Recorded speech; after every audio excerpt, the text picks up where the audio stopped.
Michael didn't do it. There was no, listen, if you can pull this evidence up on everyone now, there's no true evidence on Michael. Michael got set up because he supported Palestine. Simple as that. And yet he was the biggest pop star. He was the biggest, most famous person in the world. In a time where there was no social media and all that sort of stuff, he would have used his platform to speak up of the situation in Palestine and the children of Palestine. The slime ball Mr. Diddy is, you know what I mean? Slime ball with all that Baby Johnson oil all over his body. This guy, bro. This guy.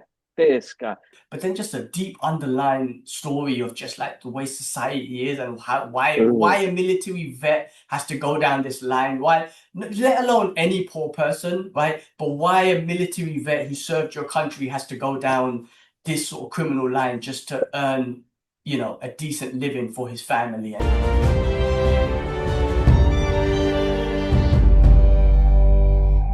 What's happening, people? Welcome back to the Brothers Geek Out Podcast. The Brothers are back with another episode for you. Loads of news, movie reviews, and all that sort of stuff. It's G-Man out here, and I'm joined by Kibbs. Before we get into it, guys, this video podcast is sponsored by Cherish Click, See the Magic, Be the Magic. Check the description for more. Let's get into the podcast, man. Let's get into this, man. We missed last week. We did have a Geek Out session that came out, so we didn't miss content. We just missed catching up on the podcast. But yeah, how you been, man? I mean, I had last week off work, which was amazing and everything, but I'll talk about that in a second, man. How you been? Yeah, all right, bro, man. Just same thing. We've been on and off ill in the house, so we're just trying to recover our work. I had kind of 2 days off just to kind of rest out. Just feel like you get older, your body just losing even more, man. It's tough. Don't even talk about that with me, but oh my God. I'm not saying I'm different from anyone else, but and don't get me wrong, I feel like my training has definitely helped me and kept my body strong. But I definitely think I put a toll on my body with the level of training I have done because my mornings start off with a 30-minute warm-up mobility and slight strengthening of my neck and my ankle. It's just like ridiculous the way things are these days. But I do think my body's strong in general because of my training, but I've definitely taken a toll on it. But yeah, I get it. Yeah, no, same. And my back and my neck, like it's been chronic pain ain't no joke. Like continuous, like trying to mask. There's this thing that we call it's, anybody who suffers chronic pain is masking. Like Dad masked it really well. He didn't really show how much he was going through until I told him the other day, like what I was going through. Like it's like holding an acorn. Some people would say, "Oh no, it's all right. I could hold the acorn for like 5 minutes, nothing will hurt." But try and hold it for the whole day. Those prickles will start prickling into your hand, and you're gonna be like, it gets worse and worse. So I started using these cayenne pepper strips that I pop onto my neck for my arthritis, for my lower back, which has been really helping out. Like it distributes heat very well, but it's cayenne pepper which helps with like inflammation and stuff like that. Yeah.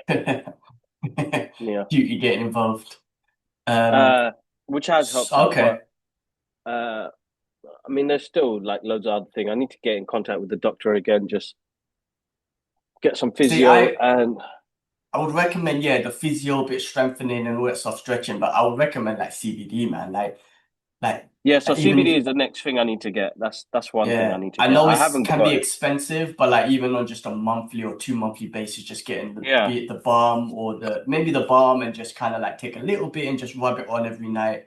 So because it's funny because always thought CBD was illegal in Dubai, but I found a place. Well, they don't have it anymore, but they found a place that has CBD, so I bought one.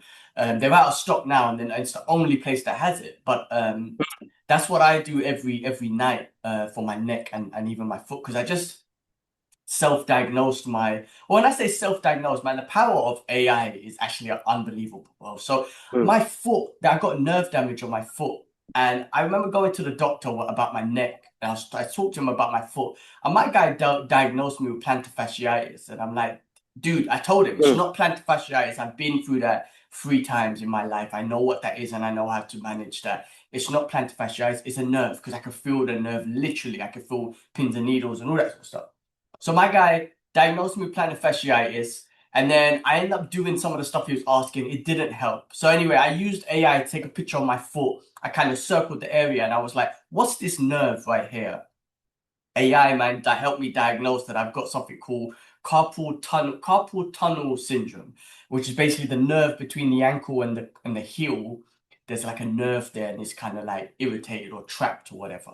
So now anyway, I've been using YouTube to what do you call it?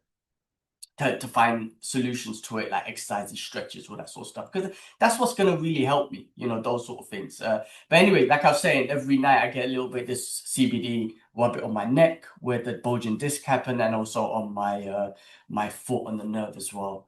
But yeah, it's just a good, I don't know, man, like it's just a good remedy. It's one of the remedies. It's not the solution, but it's one of the remedies, man. But yeah, AI is freaking brilliant, man. I mean, if you use that, if you use YouTube as well to say like, how could I help with my arthritis in my neck or whatever? There's loads and loads of things. And I'm not saying you have to believe everything. And it's hard to be like, shit, is this true? Because you don't know who's real, who's fake. But if there's some of the solutions which is not dramatic, like some crazy dramatic thing, then you're like, well, let me try it. If they're like, oh, just move your neck like this, just try it. There's no harm in that, you know what I mean?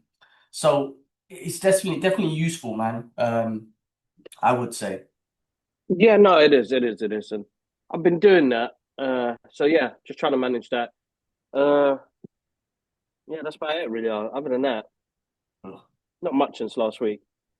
I'm drinking I this don't green remember. juice, yeah.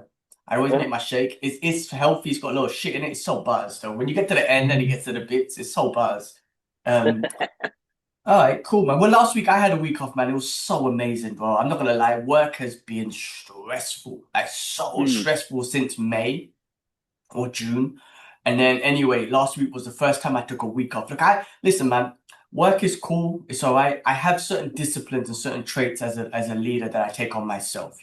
I do that, right? Just because of responsibilities and whatnot. And I told Yeah, myself, like, once my team member, the one that left, I was like, cool, because we're understaffed. As the leader, I'm not gonna take I'm not gonna take no more than 2 days off in a row until we hire someone, right? And I've been doing that the whole time. And I kept myself. This is my personal thing. My yeah. personal thing.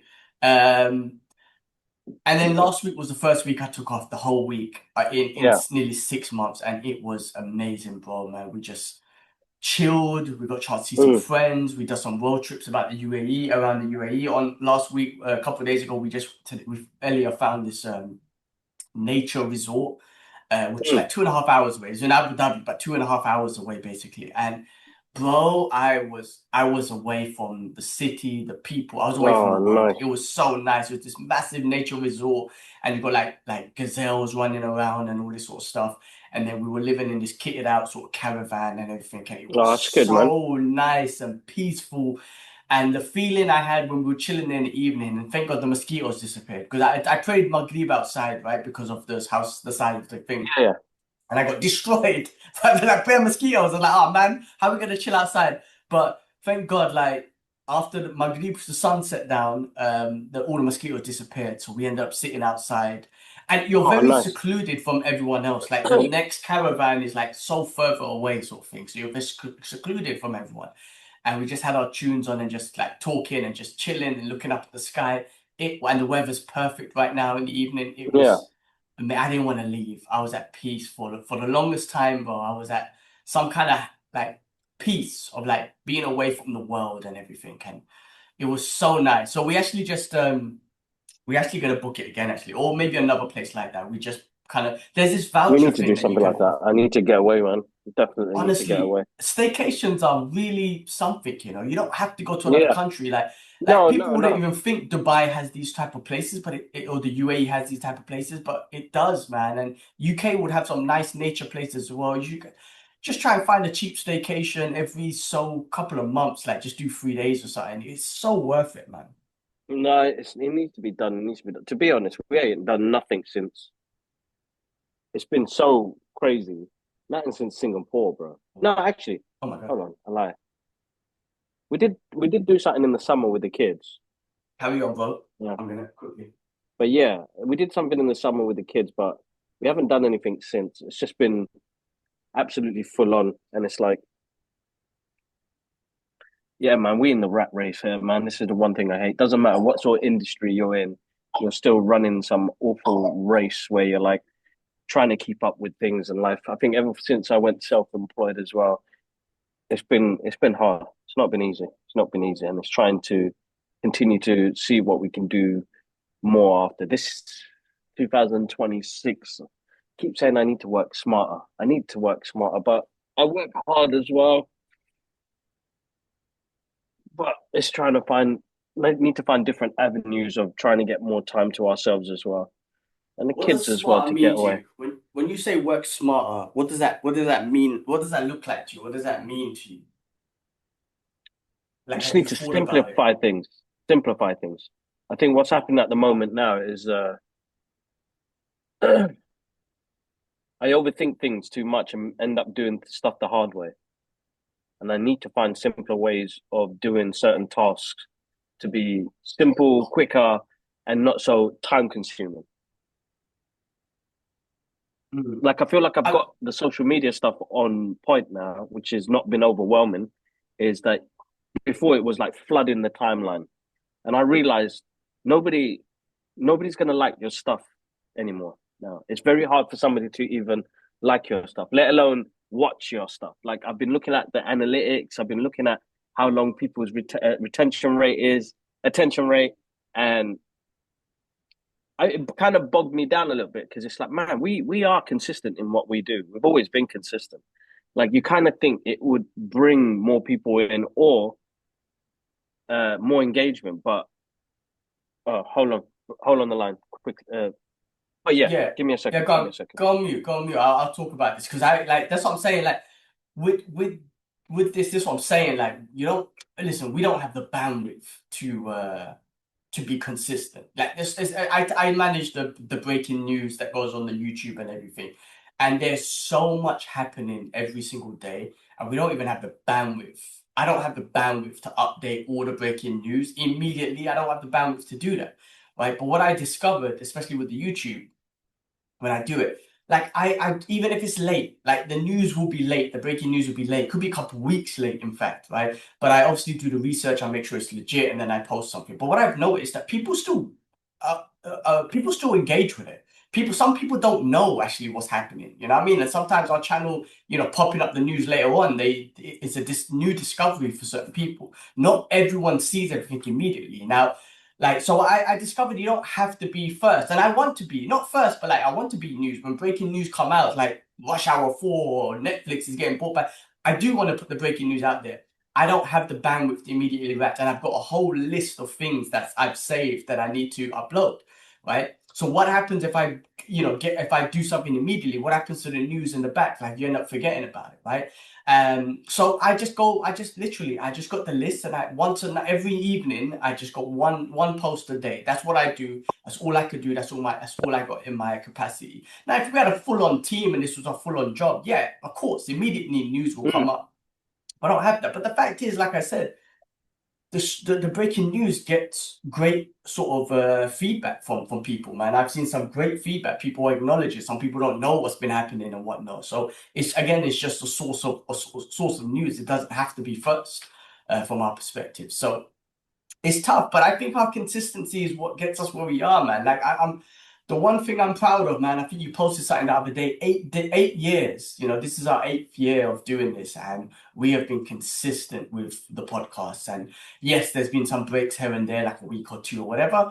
But we've always, especially in recent times, we filled it up with like movie reviews or geek out session and everything. But we've been consistent, man, and we've also not just been consistent to the podcast, but we've been consistent to ourselves. We've been true to ourselves. We've done what we like. It's always how we've done it and what we like. It's never, yeah, we've tried things here and That's there. right. Some things worked, some things didn't. And even the things that worked and might be engaging, you're like, oh, that was awesome.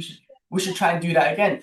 But the point is, we don't have the bandwidth for it to keep up with that. And two, our base is this. This is our base. And I'm glad that we always come back to our base. And don't kind of deviate from something else, like to something else, just because it got more views or more clicks or whatever. Like that's not like maybe in the future when we have all the time in the world, which inshallah there will be a day. But until then, I say we stick to our base, and that's what we've been doing, which is the podcast, and I'm happy with that, man. We've been smashing it. I do think there's a joy of being consistent with this, and we haven't changed. We haven't changed. We've evolved and whatnot, and tried to be more structured with the podcast and loads of things, but the podcast is always going to be the base of what we do, and I don't think that would ever change, and it shouldn't change. So I'm happy about that, man. But yeah. I mean, like from your side, yeah. I mean, look, some of the content you've been doing has been great, though. Like the shorts and the movie reactions and the social media stuff. I think you've been getting great response anyway on it. Yeah, no, definitely, because it's been more structured. Because as I was saying originally, I was doing one thing after another. I was posting, and I realized that doesn't really work, and it's not hitting the right people. Not that it's meant to hit the right people, but it's just not getting the love that it deserved. So slowing down. I'm not sure if you noticed, we've got more of a theme going on our page right now. Cover her cute little face. Oh, sorry, Daddy. Spider-Man. You want Spider-Man? Okay, hold on. Let's restart. Internet's gone funny, so I had to jump on my phone internet on here. Man. Okay, hold on, Babu. So passionate. There you go. Let's see if it works. Hopefully, yeah. So it's more structured, and I've taken my time on it. I do like 3 posts a week. Hold on, Dad, and 3 posts a week. And if you notice, like the page is more themed now. It looks better, and I think that's what people go for as well. Which I've noticed an increase in our followers as well. Hold on, Daddy, it's working. Hold on, we're working. Oh no! What happened? The internet loss. Completely gone now. I know it's not working, Daddy. How? Why? No idea. All right. But yeah, that's the dramas. I'm gonna try and sort this out while I. Oh man. Yeah. Well, why don't we? Continue. I'll continue with the news. Yeah.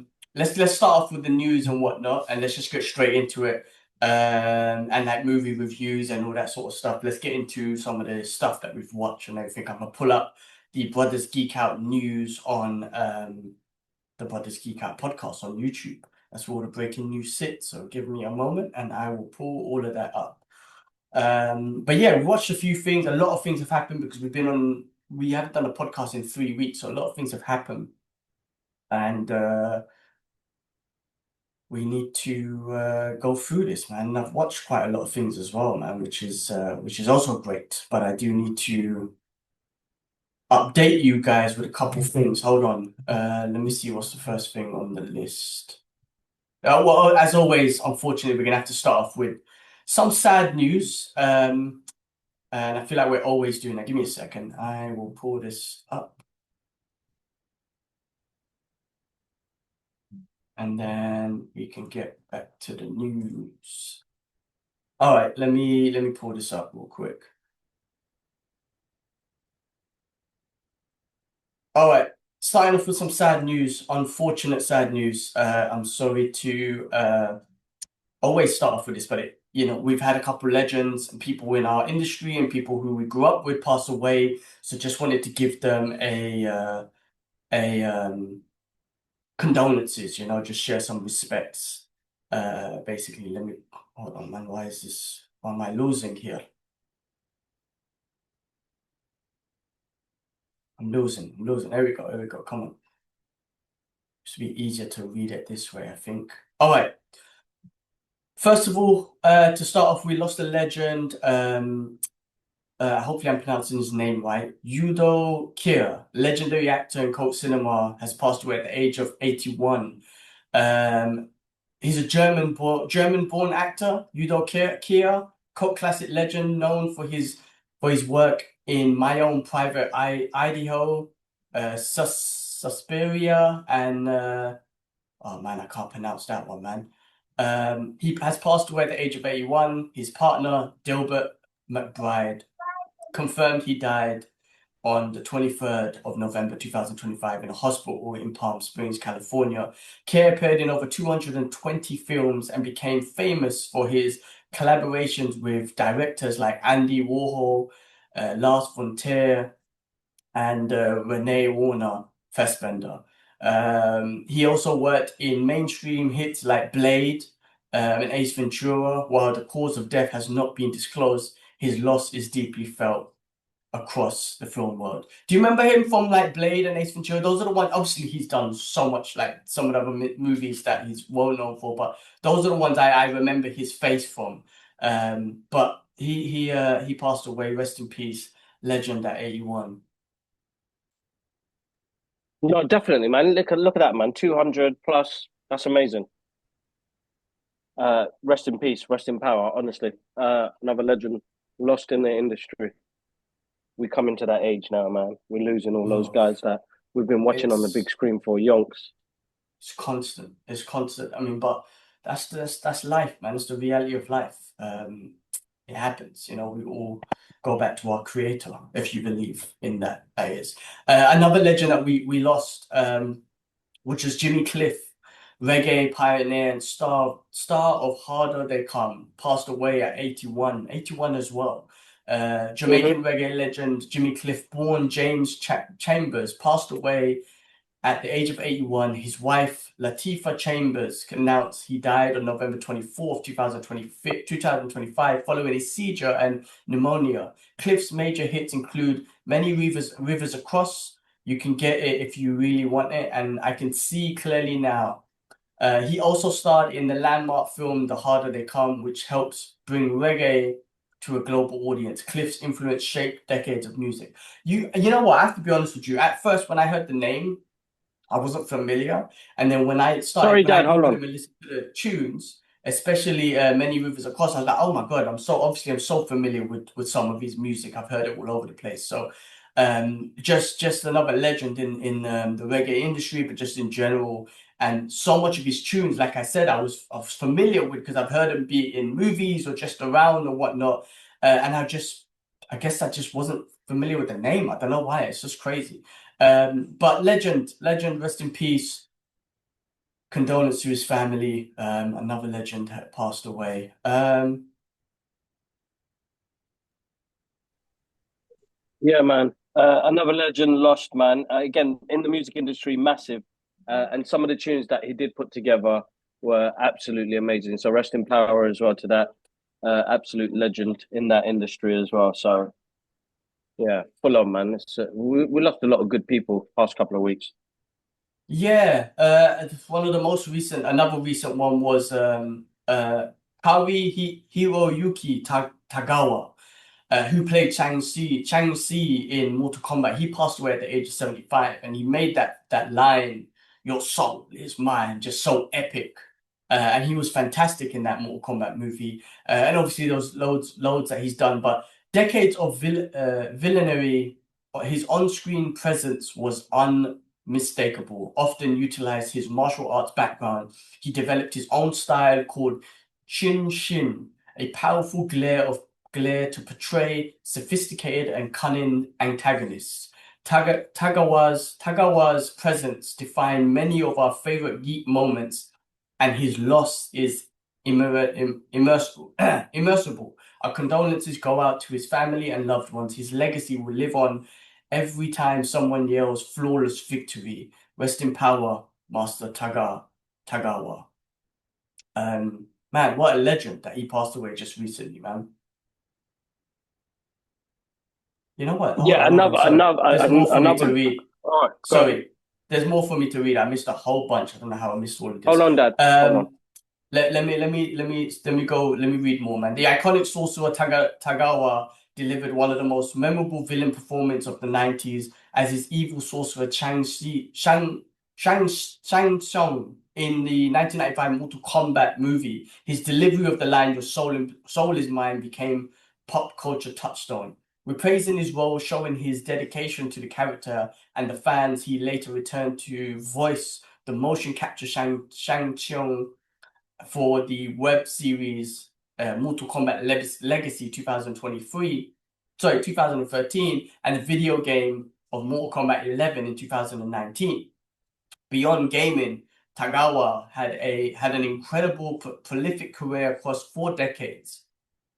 Key roles included the terrifying villain Kwang in the James Bond film License to Kill in 1989, and his nuanced, complex performance as Trade Minister Nobusuk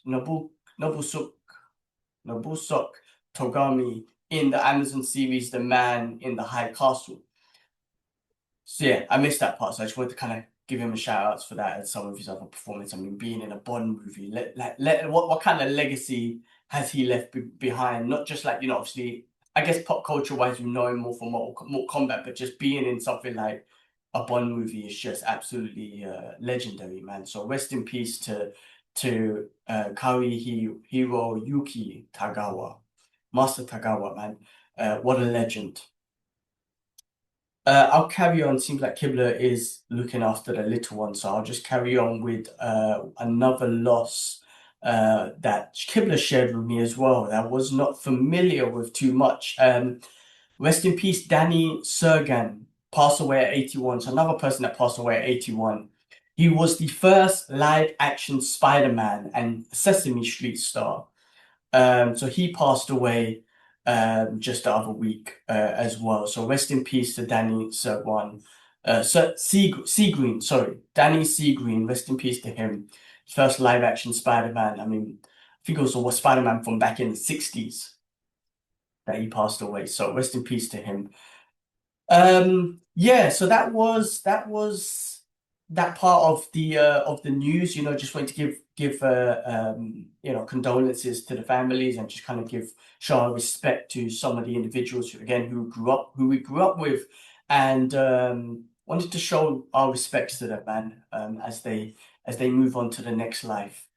Let's go into some movie reviews and stuff, because I've seen a few things in the last couple of weeks. I'm sure Kibler as well. So trying to give you some thoughts on some of the movies we watched. I got the opportunity to watch Roofman, which is directed by Derek Kane France, and it's got Channing Tatum, Kirsten Dunst in it as well. And it's a true story about an old military vet who is a nice guy and whatnot, but due to unfortunate life circumstances, he decides to go into a wrong path and start robbing McDonald's and stuff like that. He never harmed anyone. He was always very respectful and nice. There's like testimonies at the end of the movie of how much of a nice guy he was.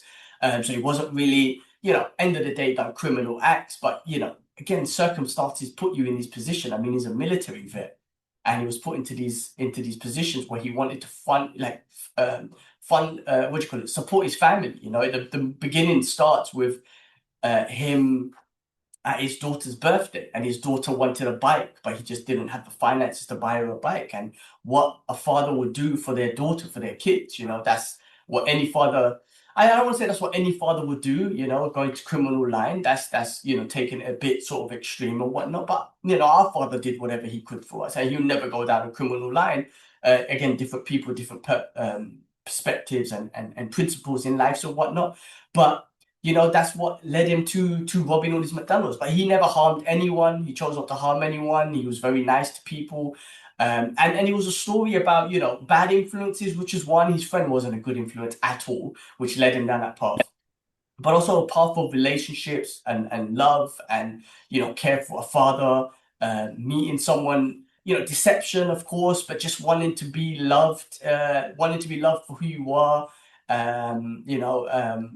So his relationship with Kirsten Dunst and her kids and everything, and just wanted to be the father that he wished he could be. And you saw that he, unfortunately he was, his wife pushed him away from his daughter, which he wanted to be that father, and why he done this criminal stuff for his daughter, pushed him away. And because he was on surveillance and he was on the run. And I didn't mention the part that he camped out in Toys R Us, whatever, because he was a military strategist, and because he was one of his super abilities was to be aware of what's going around, and what he was super calculated with that. He managed to live in a Toys R Us for a couple of months, but he wasn't able to see his daughter. But when you see him and his relationship with Kirsten Dunst, and he liked her because of how kind she was, how nice she was as a human being, and that reflects on his character as well. That's how we kind of like, you know, why he was interested in her. But then you saw what he tried to do for her daughters and whatnot. You know, he wanted to be that father and give them everything that they wanted, you know, and you know, but one of the things is like, you know, that you kind of learn from this was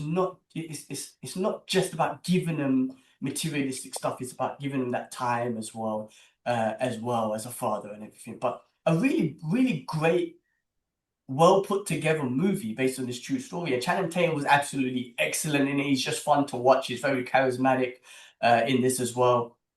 And you come out of this like, you know, with a bit of comedy, but then just a deep underlying story of just like the way society is and why a military vet has to go down this line, why, let alone any poor person, right? But why a military vet who served your country has to go down this sort of criminal line just to earn, you know, a decent living for his family and all that sort of stuff. It's heartbreaking from that sense. But the end, you know, he faces his consequences, and you know, he knew though, didn't he? He knew. Oh, and I should plug as well. Atia done an interview with the director, Derek, which is great. It's on YouTube, so check that out, guys. But yeah, go on, Kips. And he does actually break it down. You know, it's like, you know, the stories behind, you know, heroes and villains, because you can't call him a villain because he was only trying to do what he could, you know what I mean? And it's just everything around him, whatever it was, you know, to do, like, which was easy to do. Like, you know, when he was selling the games at the pawn shop and stuff like that. So you're like, you can't blame him.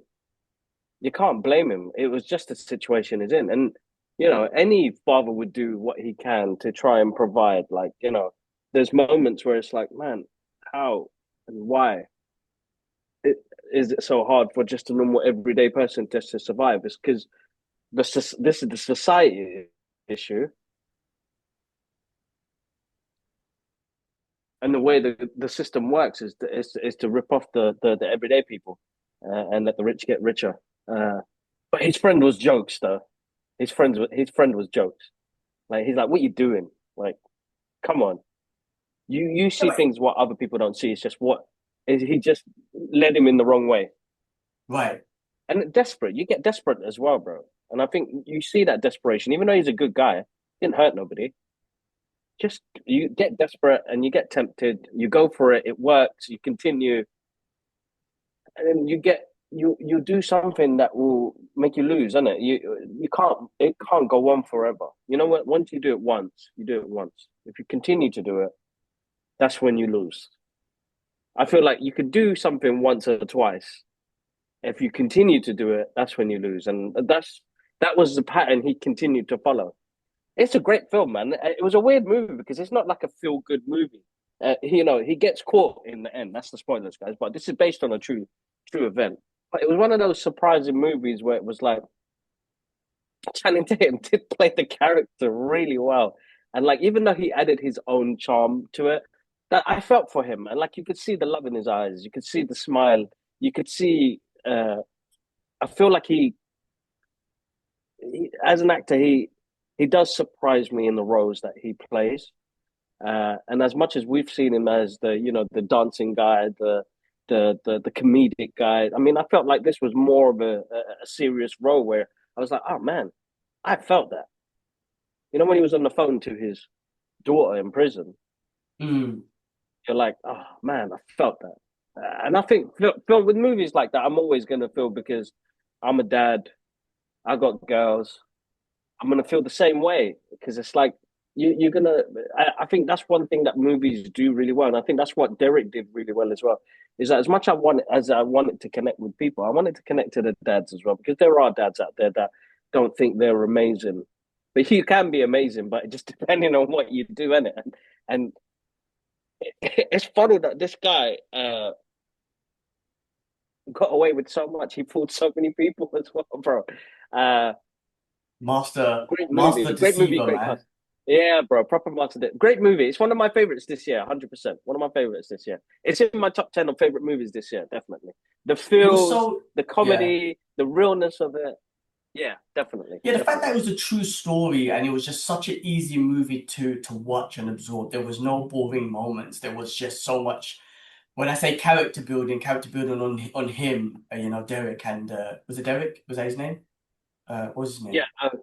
No, Yeah, his name was Mike or something. Was it Mike? Mike. Let me see his real name. Sorry. Duh, duh, duh, duh. Not Mike. What was his name? Oh, I got the wrong one up. 1 second. He played Jeffrey. Sorry, Jeffrey Manchester. Jeff. He Yeah. played a Jeff. My name is Jeff. Yeah, he used that. Sorry, how could I forget that? Yeah. Yeah, no, it was such a, yeah, exactly. It was easy to watch. And I think like it was almost like, it's so weird. It's like a biopic comedy movie type slash drama. Like it was just so much in it, but I just found it to be so engaging and easy to watch. And also like there was something interesting about like considering it was a true story anyway, but there's something always like interesting about a dude camping out in Toys R Us for I can't remember how long it was, but a couple months and whatnot. Just someone who was on the run, and it was just it's just fun. Like it felt like fun in the way he camped out, and it was just like the least place that you would expect a criminal to be. Because at the end of the day, he was stealing from Toys R Us, and they were like, "Where's the merch gone and whatnot?" As well, and they're the M&Ms and all that sort of stuff. And the last place you would expect to find him is in the store, and it was just kind of I know. brilliant from that perspective. So I really enjoyed it, man. Such a fun movie to watch. And if you want to learn about Jeffrey, and his little story, I think this is like brilliant. It's so weird because at the end of the day, he done a criminal act. You can't defend that, you know what I mean? But he's just not a criminal in that sense. He's not a bad guy. But yeah, that was a brilliant movie. I watched. Let's move on. I got a chance to watch One Battle After Another, which I haven't is seen that getting yet. nominated for like everything, and people say it's the best movie ever or what for the year and all that sort of stuff. Listen, like I would say yes, it's brilliant, absolutely brilliant in regards to like performances and stuff like that. I'm not gonna lie though, I wouldn't say it's one of my favorites personally for the year. Like I don't think I would Okay. rewatch it. Like it's brilliant, but what I found that it lacked was because it was about a bunch of revolutionaries, right? And I feel like it relates to the current world, the current situation, especially in America with ICE and all that sort of stuff, right?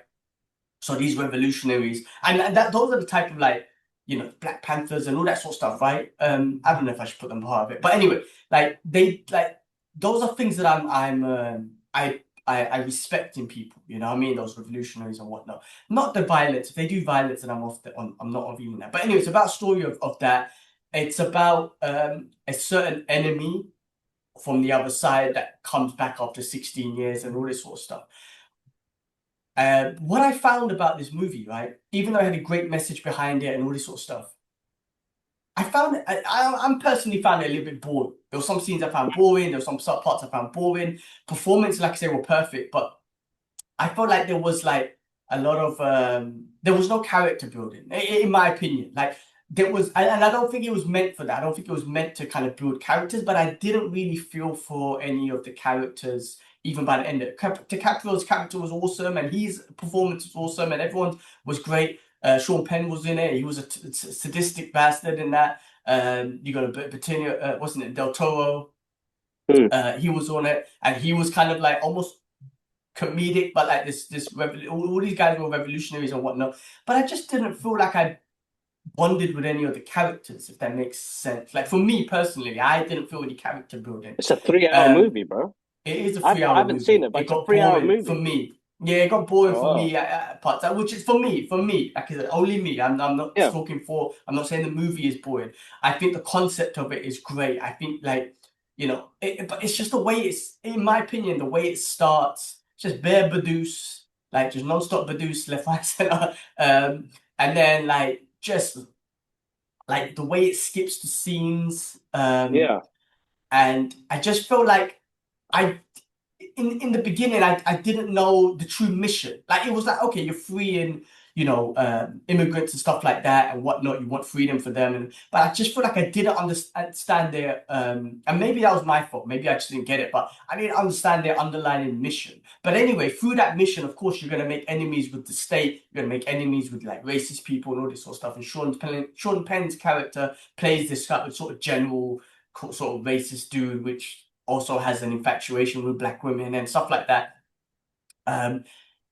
And he was almost like, I don't know, this Terminator type character coming back for them and everything like that, because they're after these revolution. But like I said, like I got through the whole movie and I was just like, I don't even know how we kind of got here. And like, like for me, I was lost. And then when I say lost, I'm like, I just wasn't able to follow it from beginning to end. And I just like, not that I wasn't able to follow it. I don't know if I'm explaining this properly, but I just felt like the transition from beginning to end was just like almost like didn't make sense to me. Maybe that's a bad description or whatnot, but I just felt like it didn't complete a full story, if that makes sense. In my opinion, it just felt like, all right, you got the beginning, something happens, it goes to 16 years later, you got that chapter of things, and then it's like, okay, it does connect with Sean Penn's character coming back, who looks the same age or whatnot, which is weird after 16 years, but there's some twists and all this sort of stuff in it. Yes, it does have elements of fatherhood, protecting your daughter, all this sort of stuff, drug use, racism, all this sort of stuff, revolutionary, all that sort of stuff. But I don't know. For some reason, to me, I don't know. It's not one of my favorites for the year. It's a great movie. It's just not one of my favorites for the year. Everybody was proper raving about it. So, I mean, I'm still going to watch it, but yeah, maybe it's just movie choices. How it made you feel and how it connected, right? That's it. Like, I'm not saying it's a bad movie. I'm just saying for me, it's not one of my favorites. I'll be interested to see when you watch it, how you feel about it and whatnot. Maybe I missed the plot. Maybe I just didn't connect with it or whatnot. I connected with the revolutionary part, but with the way it started and the way it carried on and the way, again, I didn't feel any connection to any character because I just felt like it lacked a bit of character building. I just, by the end of it, I didn't care. It almost felt like and the way it was shot, almost like a B-grade movie, if that makes sense. Like some of the wider shots or some of the cuts just into someone shooting a machine gun. Like, and what, like, I don't know. It just felt like almost like a B-grade type of visual movie and whatnot. Not saying that's bad or anything, but because of that, I just wasn't able to connect as much as everyone else. No, that's cool. That's my opinion. Cool. I'll check it out and I'll let you know what I think. I still need to watch it, but finding 3 hours to watch it is going to be quite tough. Yeah, maybe just do like an hour a day or something, man. All right, I watched a great Korean movie, man, called Forgotten. This was recommended by Mads and his wife and everything, actually. It's a movie that came out in 2017, bro. Now, this was a brilliant movie, man. I'm gonna butcher names here, but Jin Suk, a 21-year-old moves into a new house with his family. One night, his beloved brother is kidnapped before his eyes. After a long silence of 19 days, suddenly Yo-Sok returns home, and Jin-Sok feels Yo-Sok is total stranger. So basically, bro, this movie, I thought it was going to be one of those, a horror movie, one of those Korean horror movies where there's like some freaking, some grey bitch with long black hair that scared the shit out of people. Because there were certain scenes in the movie that it portrayed it in that sort of way. But this was a fantastic thriller investigative movie, man. So basically, what happens is like a murder happened many years ago, right? And the murder victim's family, the murder victims, who was it? The father or someone? Yeah, the murder victim. Okay, so I'll get to that in a bit because I'm end up spoiling it. But some investigators were hired to find who the murderer was, right? Yeah. And there was one dude who was a suspect, but I think he got off. I can't remember now. I think he got off or whatnot. And then so what they did to get a confession from him, because he kept on saying that it wasn't him, he didn't do it, right? Because he lost what happened? He lost his memory. That's what it was. How did he lose his memory? Shit, I'm going blank. I watched it a couple of weeks ago. He lost his memory inside. So they wanted to kind of re-trigger his memory. So they kind of kidnapped him and they put him in a family, like a fake family and whatnot. And my guy, bro, this was like 20 years after the murder and everything. So they kind of they hypnotized him and put him back into when he was like 20 years old, when all of this shit happened, basically. And they recreated a family, all this sort of stuff. They came back to the house where the murder was, all this sort of stuff, right?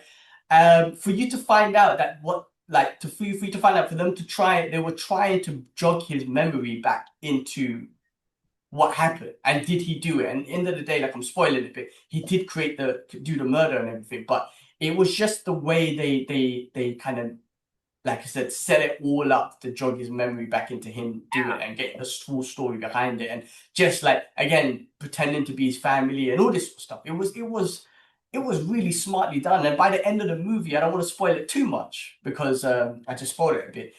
The connections between why he done the murder, who set up the murder, his own family, all of that was why. Like all of this was I need to just. check that out. That sounds really good. It's so good. Really It's good. so like if there's one movie that I recommend, if there's one movie I recommend that I think I watch, it's that one. Cool. It's Forgotten. It's so brilliant, bro. It's like the way by the end of it, you're like, oh my god, this is so smart and so connected. It's unbelievable, man. So yeah, Korean movies, man. They really like. I remember watching Old Boy, and you're just like, man, they like. The way they think about structuring the movies and the stories and the characters, you're like, damn, man, they take it to another level. It's great thinking behind that movie. So Forgotten, 2017 movie. Check that one out, guys. Face. No face. I can't show your face. All right. I'll move on to two more things that I watched. Is it two more things? Let me check. Forgotten, Physical. Oh, I watched Physical Asia. I don't know if you guys seen that, but that's a really fun show, a little Netflix show. Seen it. I've seen some of it. It's so fun because I watched Physical Korea. I think it was Physical 100, which is basically in Korea. It started off with 100 different athletes from all these different sports, and they're like, some of them are well-known athletes, like Olympic gold medalists and UFC fighters and all that sort of stuff. And it's just for them to compete in a whole bunch of obstacles to see who is the most. At that one, it was to compete which athlete is like the most ultimate athlete, you know, and all these different obstacles and what do you call it, games are based on, you know, be it strength and endurance and grip strength and all this sort of stuff. So it's just kind of ultimately to find out who is the best athlete and which discipline is the best sort of athlete. This one was Physical Asia, so included like different, it was like teams now, Korea, Japan, Mongolia, Australia. It was a really fun show, like really fun show. Me and Elliot binge through it. I really enjoyed this sort of show. So just wanted to kind of put that one out there. I watched Kevin Hart's new special. I don't know if you've seen it, but it was some of it, the beginning killed me, bro. Killed me. I couldn't stop laughing. I haven't laughed like that in ages. He went on about being 40 years, being plus 40 and just being constantly injured and whatnot, which obviously I can relate to so much because I'm just going through it ever since I turned 40. But some of the shit that he was talking about was absolutely so relatable and hilarious. He was just talking about like just certain things, like when you're walking down the step and you kind of miss a step and your heel buckles on 2 steps and he's like, ugh. Like the way he done it, it was just the most relatable thing ever. And it's like, as a 40-year-old, the way your life like flashes behind your eye, before your eyes, because you're going to lose a ligament or something like that. I couldn't stop laughing, bro. Also, like being in the shower and then you slip, and again, like you're just scared that you're going to tear a ligament and an ACL or something like that. You have to watch it just for that scene. It was so funny. Like, I think it was it on Netflix? I can't remember. I think it was on Netflix. I'll check it out. But he hasn't been really funny like that in a long time. And like that, I've been kind of put off by that because his first couple of comedy shows were like, you know, make your stomach hurt. And recently after watching Mo Amer's stand-up comedy as well, I was like, it's hard to have the belly laughs now because depending on what sort of comedy you're watching. So now that you said that, if it's funny, then I know I'm going to laugh as well. So I'll check that out, definitely. That beginning, the first, like, I would say that whole set was killed me. The rest of it was like giggles, but that whole set, because it was so relatable, I was dying, bro. The step in the bath one, definitely. Well, you have to see it because he's very expressive, he's very charismatic, and he's an actor as well, right? So he puts all of that in there, and it just killed me. The beginning, so that I would at least recommend watching the beginning because that was absolutely hilarious, man. There was another thing that I watched. I well, hold on. We'll get into this after. The Last Samurai Standing. I finally got a chance to start watching that on Netflix. Brilliant, bro. I need to watch that. Brilliant. Oh, I it's need to so watch that. good. It's so good. And listen, when I say so good, it almost feels like an anime. The concept of it is brilliant, almost like a Thank you. Thank you. Squid Games type Proud of thing, but based on samurai.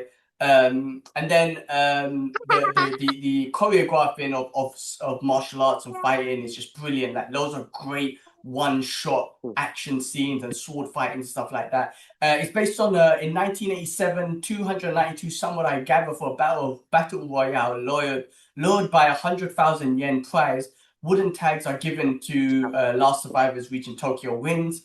Sujiro Saga participates to save his sick family. A dangerous game for survival unfold. Like a lot of people join. Like basically, like it's. I don't want to spoil it too much, but it's kind of like the Last Samurai in the sense of the samurai age is coming down and new government and empires taking over, who is influenced by getting rid of the old ways of samurai and whatnot. And this was kind of like a game to lure the last samurais out of the country and eliminate them in a way because they're battling against each other, and a lot of people join in this because some people are just sick and it's like psychos and they want to join, but then you've got people whose families are sick and all this sort of stuff because there's a virus going around and stuff like that. It's brilliant. I don't want to. This one I don't want to spoil too much because I really recommend No, I you want to to watch watch that. it. I'm looking forward And to that. Yeah.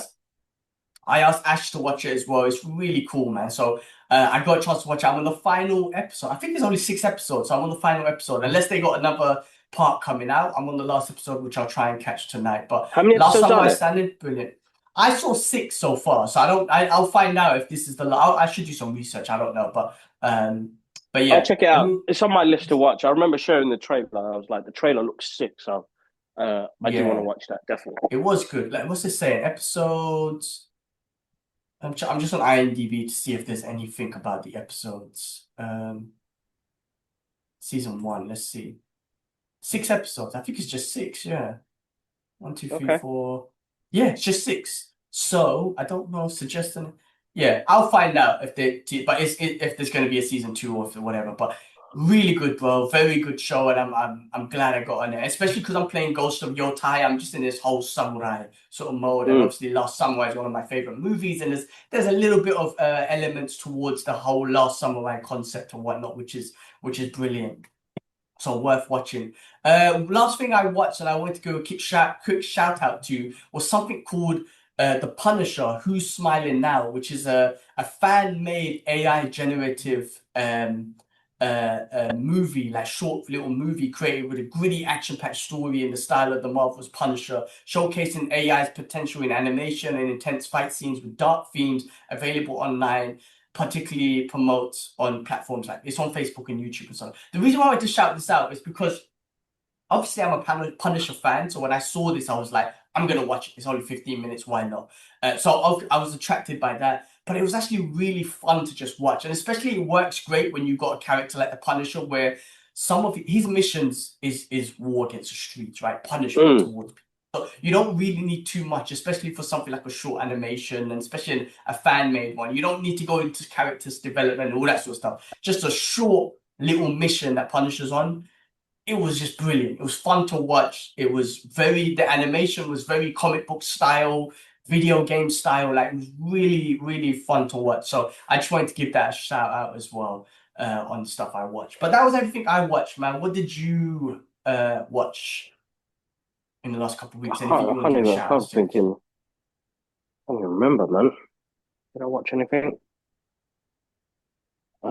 Let me see. Hold on, man. I got loads. Yes, I did watch loads. Hold on. All right, so first 4 episodes of Stranger Things. Uh, Oh yes, I forgot about a that. bit, a bit bloated, to be honest. A bit bloated. I feel like it's way too much for 4 episodes, but it's great to see the gang back together. It's great to come to when it's weird now. I'm at an age now where I feel like it's actually nice to let go. Yeah, I grew up with a lot of franchises that I learned to let go, and then they brought it back 20 years later, and you're like, just leave it alone. So with Stranger Things at the moment now, I currently feel the first 4 episodes was way too bloated. Loads of convoluted storylines mixing. Like, stick to what I feel like as an audience member to not keep us so, oh, what's happening over there? What's happening over there? And, you know, when people talk about plot holes, there's far too much going on. Like, stick with the Vecna story. I'm happy to roll with that and go from there. But still great to see everybody back together and the music, the atmosphere. Like, you know, I didn't even watch the first season. You told me several times to keep watching it. Remember? Yes, I remember. Said, yeah, you're gonna love it. Kids, you're gonna love it. You're gonna love it. It's the pop culture references, just the way it's filmed, the way it was shot.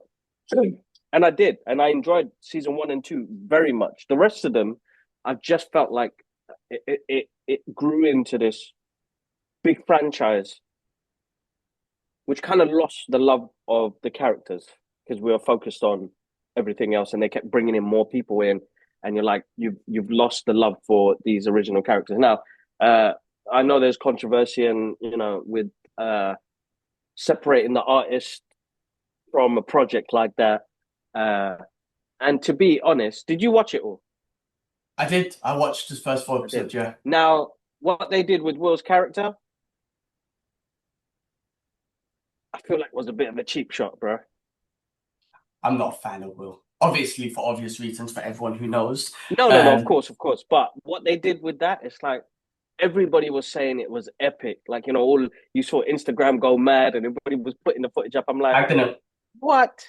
Yeah, I didn't find it epic. What, everyone has powers now? It turned it was like, well, okay, he has the Flash. It turned into the Flash. Yeah, everyone has powers now. At least Ellie, she was a science experiment and all that sort of shit. Yeah. So he got powers now just because he went in there. So what about everyone else? Yeah, nah, I'm not feeling that, man. Wasn't feeling that at all. It wasn't that epic. Kind of threw me off, like, you know, because you're right. Because what about all the other people that have been taken over and had all those slugs in their mouth and ting and alien bits in them and like, man. Anyway, that's that. But overall, it's great to see all the team together. I saw Justin get Dustin get bust up. I felt sorry. Dustin, yeah, he's my favorite character. I like him. Yeah, he got bust up, and I felt sorry for him. I was like, oh man, bullies, man, these bunch of bullies, and he misses his boy Eddie. Yeah, he misses his boy Eddie. Yeah, that's what I'm saying. That's why he misses his boy. That Eddie guy accepted him for who he was. They had the little crew. And he's my favorite character, man. But I agree. Listen. I watched it. I was hyped. Don't get me wrong. But I agree. Like there was a bit of the hype that was missing. Like I was just feel like some of the original hype that I had for it is just gone. It's just died, and I think you prolonged it too much. That's why I'm glad it's the final season. Let it go. I'm ready to let this go. I don't want to move on with more whatnot. I've heard. Am I thinking right? No, I don't know if they're gonna do a spin-off. I won't be surprised if they do. But. Yeah, like some of it was, and also like you could tell like everyone's older. It's cool. It is what it is. I think they're averagely at 21 years old and they're playing 17 years old. So you can see that. But you're kind of like, all right, let's move on. Let's get Vegna. Let's finish this off because there's just too much, you know. And I mean, it's going to be an epic ending. Bad. It's going to be. Yeah. I'm not saying it's bad at all. I'm just saying like the hype. Some of my hype is gone. Maybe that's just because. I don't know. Maybe it's the same thing with the Marvel thing where my hype, some of it's gone, you know. But I still watch it no matter what.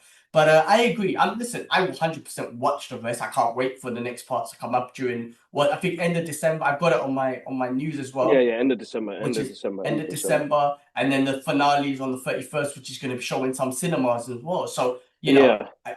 If listen, it's such a finale like that, you could possibly, and if it hypes it up so well, some people might want to go cinema to sit on the big screen. I don't think that's a bad idea. I think that's a pretty cool idea that Netflix would do that as well with season finale on shows. I think that's pretty cool. I don't know if that's happening in the UK though. I hope if it does, then I'll go. I'll watch it.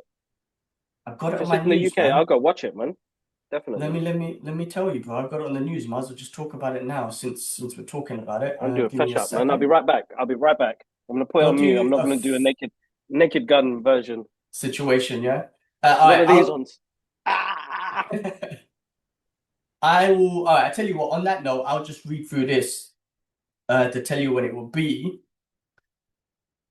Oh no, I had it before, didn't I? So episodes, volume 2 episodes, 3 episodes are coming out on December 25th, which is Christmas Day, which is interesting because. It's a day that everyone's off. It's actually pretty brilliant. It's Christmas Day. It's a day that everyone's off. I'm sure there's a lot of family stuff going on and whatnot, but people will end up, being on at home and possibly binge through it and watch it and whatnot, especially teenagers and stuff. And then the final episode is on the 31st of December. Bear with me when I pull up the news on it, because I know I put it up a while back. Let me try and find it. Here we go. Is this correct? Is this the one? Yes. So it'll be in theaters in US and Canada, so not the UK, unfortunately. So just US and Canada. Countries confirmed US and Canada. So yeah, we won't be able to watch it. That's cool. I mean, I do think it's a great idea, especially when you got seasons like this, like A Stranger Things, and it's been built up over so many years, and you're gonna have this grand finale on it. You bring the last episode out in cinema. I think that's pretty cool. I think that's pretty good. I don't know the cost behind doing that from the Netflix side or whatnot, production side, but just having it in cinema, I don't know how much. I don't know if it'll be profitable, because people can just watch it at home, unless you do a thing where it's like it's an early screening, like you can watch it a day before, and for people who can't wait, they'll be like, I'm going to cinema to watch it and pay, an extra £7 or £10. Well, cinema is expensive these days, between 15 to 20 quid. So that makes more sense.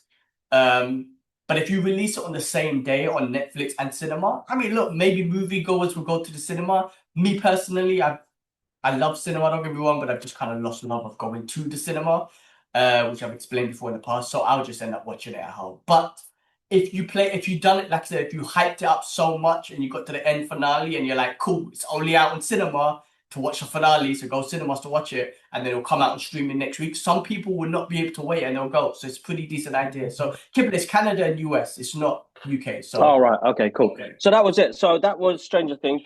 Found it bloated. Just one thing to let people know: I will put out a full video later on and a reaction later on. I got to see the Supergirl trailer. That's all I can say. And there was something else I saw, bro. So what else did I see? Hold on, let me just check my Letterboxd. So if you guys don't know, we're on Letterboxd. I'm going to put the link in the description. I forgot to put that in there, so that's another thing to add on there as well. What did I say? Let's go through our Letterboxd. So you can follow us at Letterboxd. Be the Brothers Geek Out Podcast. Actually, see, I haven't updated anything. I haven't seen anything. So the last thing I saw was Sean Combs, The Reckoning. I've got access to it. I will watch it this week and we'll do a review next week. But bloody hell, and the thing is, we're gonna do a geek out session on itself, because oh my god! All right, 50. He's been killing me. He's been doing PR on this like crazy, and all of his PR interviews. Like, you can't help not watching the PR interviews with the director and 50. And 50 is like he is a villain, bro. I don't care. But I got he's an anti-villain. He's like the Venom. He's like Punisher. Like, he's an anti-villain of hip hop. Charlemagne the God and I shouldn't say the Charlemagne, but Charlemagne and Andrew Schultz were talking about it, and they were like, "Is he the best anti-villain in hip hop?" I'm like, "Yeah, that's a great way to explain 50, because he is absolutely brilliant. I need to watch this."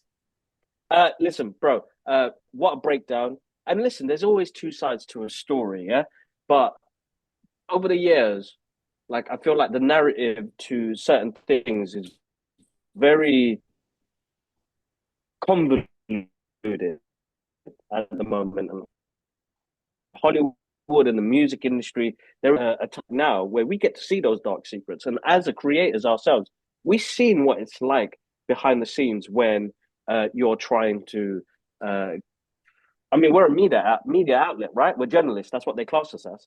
But some people will class us as influencers, and some people will class us as whatever. You know what I mean? So, like, we can see the dark side of how hard it is on that side as well. Like, doing the interviews, doing the reviews, going to the screenings. Like, there's a element to it which is exciting, and I think I'll always be excited. But there's the hardship to it as well, and they don't really show that. But in this documentary, it shows you the slime ball Mr. Diddy is. You know what I mean? Slime ball with all that Baby Johnson oil all over his body. This guy, bro. This guy. And again, for me personally, the way the narratives come out straight away after what's happening in Sudan and Congo, and Lebanon and Palestine. I felt like he was the Michael Jackson. Michael Jackson. Michael Jackson. When the Iraq War happened, somebody had to get blamed for something to take away the media attention with what's happening. I mean, you got President Trump doing some next things. You got this Netflix and Warner Brothers deal where Paramount has come in and done some next thing. I have to stop you there. One thing though, real quick. Michael didn't do it. There was no listen. If you can pull this evidence up on everyone now, there's no true evidence on Michael. Michael got set up because he supported Palestine. Simple as that. And yet he was the biggest pop star. He was the biggest, most famous person in the world. In a time where there was no social media and all that sort of stuff, he would have used his platform to speak up of the situation in Palestine and the children of Palestine, and they did not want him to do that, those Zionist bastards, and they set him up. I don't give a shit. I'm saying it now. Michael did not do it, and if he did, there would be hardcore evidence right now, because there's always hardcore evidence. There is no hardcore evidence for him. Simple as that. So Michael didn't do it. And I hope somebody is inspired to do that, because I've been thinking about the same thing, bro. Like, and Eddie Griffin said it. Eddie Griffin was right, bro. In that comedy show, he was like, "Sorry, Mike, we're gonna have to drop another one on you." And I laughed back then, and I feel quite bad. I still laugh now because it is a funny joke. It's a funny joke, but seriously, during the Iraq War, Mikey got it, because if you go back and you look at all the news clippings, Mike got it, man, and you're like, oh man. And this is what's happening with. It's weird. I felt like this is what was happening with Diddy as well. It's a shame. Everything is hard. What takes over the news, but something that does take over the news and dampens and sound dampens something else out, which is much more serious. But then everybody's a victim. You know what I mean? And it's hard. It's very hard. It's very hard. But bro, this 50 went in. 50 went in, bro. From episode one, I watched episode one. I watched all 4 episodes after. I was up till 4 o'clock in the morning, and I just couldn't believe, like, gobsmacked about the research. This guy had all this stuff on him. P Diddy lose as well. He lose hard on that one. Like, there's no coming back, because 50 is one of those guys that you really do not want to mess with. Like, this guy, he's actually, like, I'm not a big fan of his hip hop. Like, I've liked a couple of his tracks. Were awesome. Yeah, like, but that's what I'm saying. But then later on, it kind of like it's a tough one, because I grew up. I think the music era we grew up in, this was when it was transitioning into the new hip hop, and later on, like, as much as I liked the first album, I think the second album and some of the stuff he did with G Unit, it kind of filtered out after. I was like, no, I'm not feeling it. But I have to say, I remember him just on that thought, hold your thought. I do remember one of his first tracks that I think it was with Mad Rapper, and he just dissed everyone in the hip hop game. This was like in the early, this one when like Pun and them was still alive. So I think this was like 95 to 97, something like that. And he made it, even Pun referenced him in his album, Yeah Baby, saying, he kind of referenced him saying some 50 Cent rapper or whatever. I can't remember what it was, but 50 made a comment saying, I'll rob Pun without a gun. Like, he made a massive diss tune to everyone. That was the first time I heard of 50 back before his album. I think it was with Mad Rapper or something like that. But he just went in. He just came in like that. And I think after, he blew up even more. But yeah, carry on. Sorry.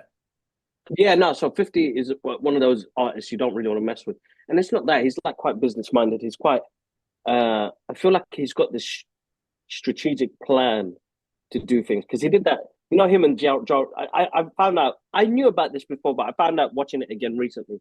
Like, 50 had beef with Ja Rule. Now, you really this is like villainous stuff, bro. So Ja Rule is coming out of prison or something, and he's looking to do a comeback tour, like album and everything like that, and so he puts on this show, and he actually sells out. Ja Rule actually sells out, bro. When Ja Rule was just ready to come out on stage, guess what? 50 had bought all the seats, most of the seats, bro. Oh, are you serious? There's only a few people there. So he got paid, but he got paid still because they bought the tickets, but it was him. So he still had to do a show to a couple of people. Wow, what a villain. That's proper villainous. But What yeah, a strategic definitely villain. want to check out strategic villain, man. I love that, man. He's good. He's good. He's good. The show's really the documentary is gut wrenching, horrible, and a reality that is shown about the industry, which I'm starting to like the fact that more of this is coming out because people idolize these characters, and I'm not one to idolize any type of person except our deen and following Allah, but not I've never idolized a person and to this level. And same thing with like 50 and same thing with Diddy, but showing the dark side of this industry, it needs to come out, man, because it's ruined quite a lot of people in the process. And all the victims that were in here as well. Like, it's heartbreaking to hear some of the stuff, man. You're like, some devilish stuff, we need to watch it because we grew up with this. This was the era of hip hop we grew up in, not just era. And that's what I'm saying. This guy's like, was like got tunes that I like, and it's like, oh, yeah. I can't even. Every album we bought, our CD collection, if it was I would say 90% hip hop. You know what I'm saying? So we not only did we grow up with this, we formed a style. We appreciate the style. We loved it. We invested in it, man. We bought our first ever CD, if I remember, or tape even, was the Fugees, Ready or Not. Remember, we forced Dad to buy it for us for 99p. I remember this. Our first ever CD was the Space Jam soundtrack with like Be Real, Busta Rhymes, and Method Man. That's right. Yeah. And all our CD collection, if you look at it, yes, you found other genres in there, but I would say it was 90% hip hop. We were so invested in hip hop, and Diddy and Bad Boys was a big part of that, man. At the end of the day, it was a huge part of our collection and stuff. So that's why I told you, like, you got to watch it, and I do want to watch it because it's I want to see it as well. Like, you know, I want to see what's going on. So I'm looking forward to watch it. No, definitely want to check out, bro. Definitely want to check out. That's it, bro. I don't think I've been to any screenings. I know Ati's been covering. She went to the Housemaid screening yesterday. I have to go toilet, so you carry on. Yeah, go. Yeah, so Ati's covering for us for some of the screenings. She went to watch The Housemaid, which is a film that was based on a book that's coming out soon as well. So we'll be doing a review for that fully as well, December 16th. But other than that, yeah, we are doing the best we can, brother. We are doing the best we can. Just double checking IMDb's best of 2025. Most popular movies. Superman is number 1. Weapons number 2, which I still need to watch. Sinners number 3. One Battle After Another number 4. Jurassic World Rebirth. That was a horrible movie. Anyway, Frankenstein I need to watch. Number 6. Happy Gilmore 2. How did that get there? Thunderbolts 8. Mission Impossible and F1. Oh my god. How is F1 number 10? That's I don't agree with that.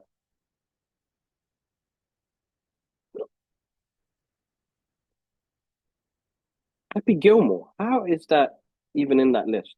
Sorry, guys. I have no idea. How is that even in there? Yeah, that's about it. I don't think I haven't watched anything else. I want to watch Frankenstein, so hopefully I get the chance to watch that. You okay? How are you? Do you want to say, come quickly, come. Say, the Brothers Geek Out Podcast. Say it. The brother.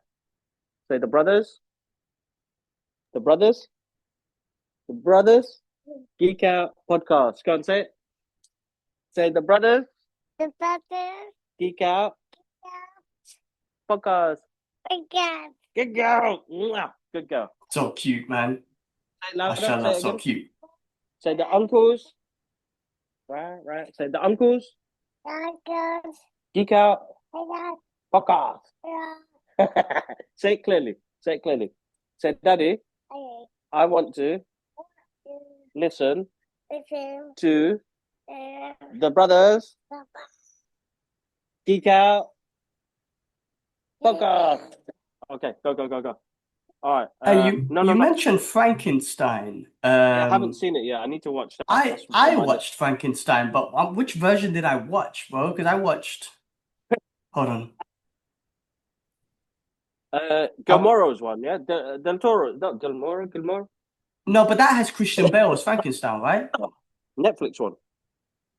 Nah, man, I watched a different one, bro. Hold on. Okay, what are you watching? No, it's a new one that came out, but it's not the one that with yeah, it's not Del Toro's one. Hold on, let me get it on IMDb. I wish I could just spell the fucking thing. Nah, man, it's not even on here. Nah, man, what did I watch, man? Hold on. Because it's actually pretty decent. Nah, it wasn't this. It wasn't this. Hold on. Give me a second. Because I actually watched Frankenstein, a version of Frankenstein. I don't know what the hell I watched, but where is it? Where is it? I thought it was like, because I saw Frankenstein, I was like, oh, this is the new one. So I put it on, and it wasn't the Del Toro one, but it was. Here we go. Look, Frankenstein, 2000. Oh, basic, man. It's a 2015 one. I didn't even check the date. It's like 10 years old and shit. But it was pretty decent. It was it's got what's it called? Trinity from Matrix in it. Who is this directed by? The writer was Bernard Rose. Anyway, it was set in that modern day LA, bro, and it was very interesting. I tell you why I was interested and why I wanted to talk about it, even though it was old. I actually felt really sorry for this Frankenstein, man. He was created, he wasn't asked to be created, and then obviously the story of Frankenstein was he was rejected, he was created. You know, Frankenstein trying to play God, and they creates him and whatnot. And then he's just not accepted because in this one he was created by cellular regeneration or 3D copying, all that sort of shit, right? And then you know, his body is deteriorating, but it's kind of like his brain was kind of evolving, but his body was deteriorating. Anyway, because of how ugly he is, all that sort of stuff, and he's not he's not evolving too much, and he was deteriorating. You know, his creators who once cared for him stopped caring for him, and then he had no love. He ended up going on the street. People don't accept him because of the way he was. And all he wanted was, it's weird, but all Frankenstein wanted was love. We almost saw Frankenstein do some Badoosh, but it didn't happen because the lady got freaked out. But he made friends and whatnot. And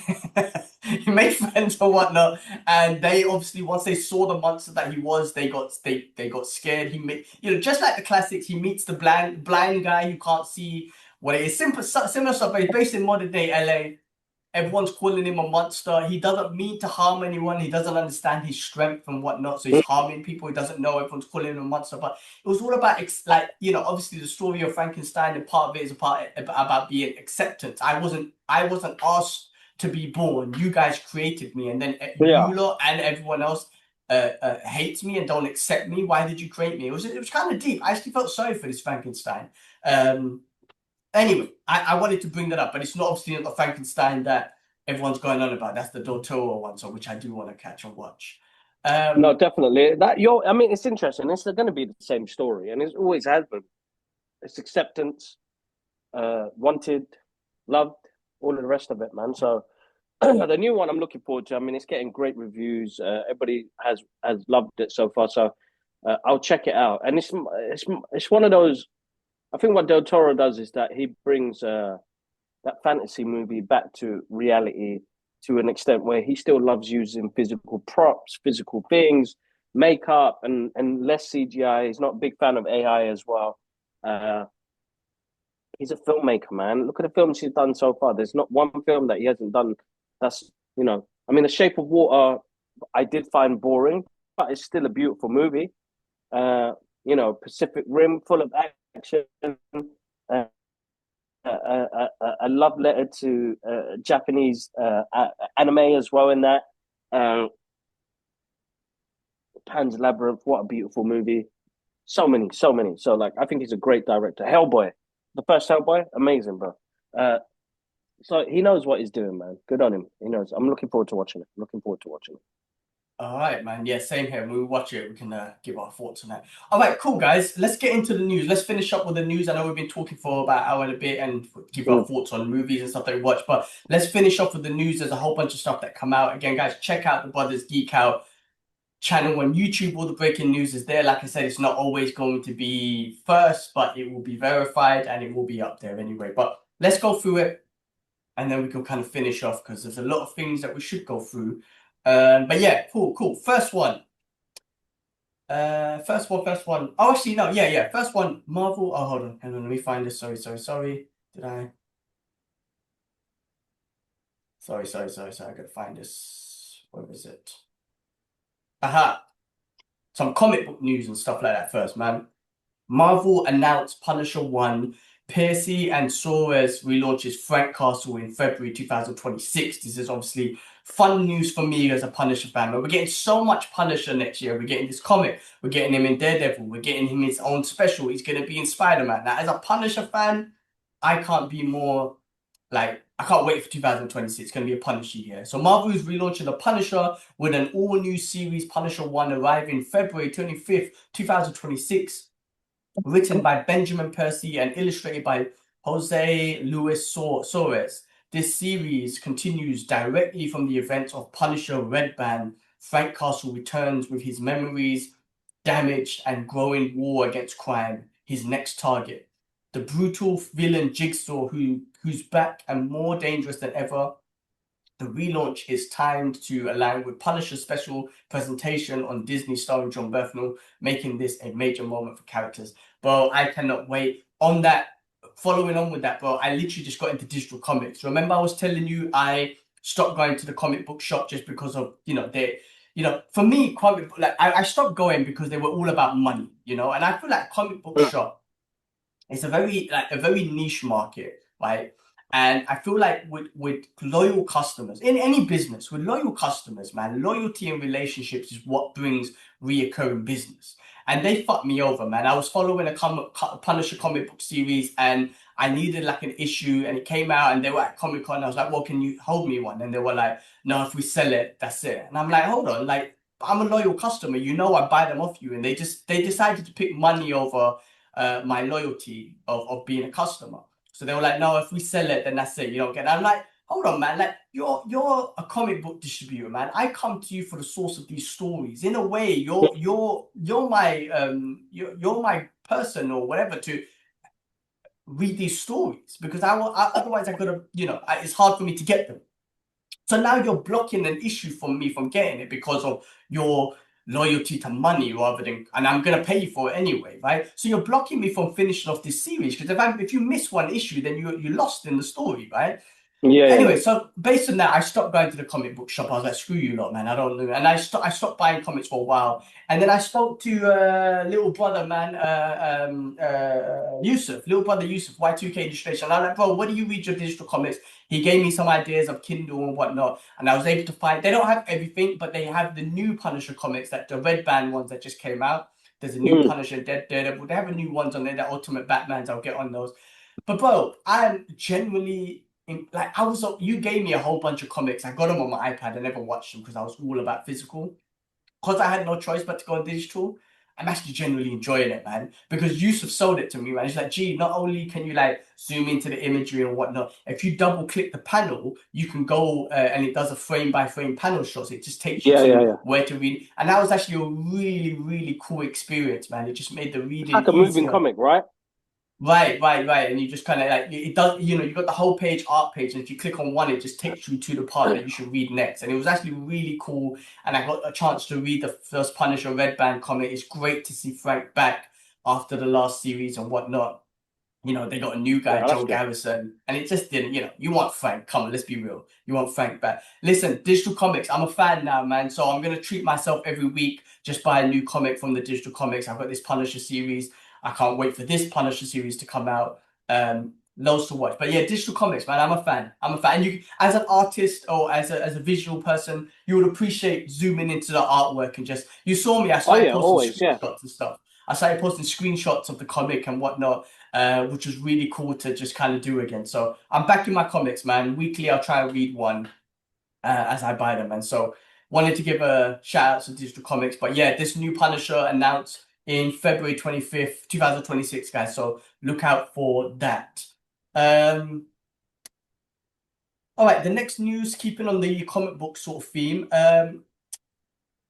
Mr. Jimmy Olsen gets his own HBO show, and it was just confirmed, a true crime sort of show, and possibly might have characters like Gorilla the Grodd and whatnot. Grodd the Gorilla, sorry. So let me read this out. We just got the most unexpected, brilliant. Did you Skylar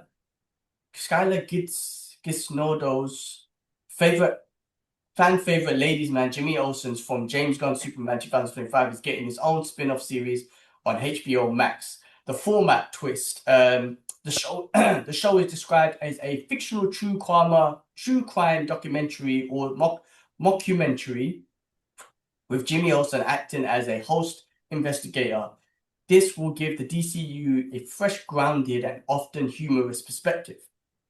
The creative team, the series is being developed by Dan Perot and Tony Yasuda, the creators of the acclaimed mockumentary series American Vandal. Their involvement guarantees a unique blend of investigative storytelling and satire. The main villain for season 1 apparently is heavily rumored to center around none other than the hyper-intelligent telepathic Flash villain Grodd the Gorilla Grodd. Sorry. This signals a willingness to pull from the wider corners of the DC universe and introduce major villains through a non-traditional lens. The title correction. While initial reports called the show DC Crime, DC Studios Chief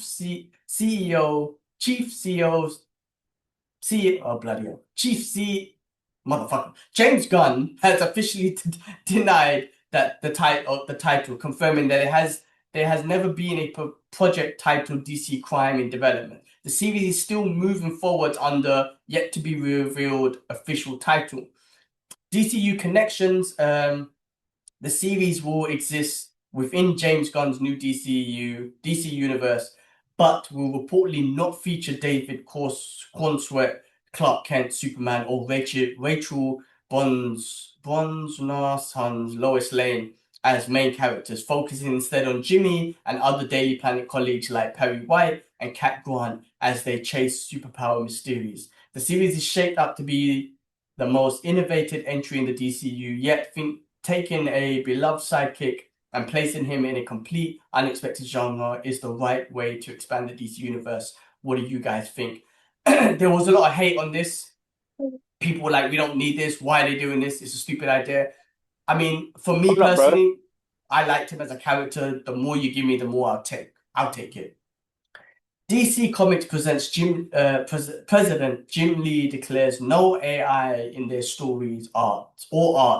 Not now, not ever. This is big, I think, because everyone thinks AI is taking over, but you gotta, like, I don't know that we possibly utilize in other things, but Jim Lee at NYCC 2025, DC Comics President Jim Lee strongly rejects the use of generative AI in DC's creative process, declaring not now, not ever. He emphasized that DCU's soul is rooted in human creativity, the emotions, imaginations, and imperfections that make art feel real. Lee noted AI doesn't dream, it doesn't feel, it doesn't make art, it aggregates it. He argued that the smudges, rough lines, and hand-drawn gestures, the creative risks, are essential to what makes comics alive and meaningful.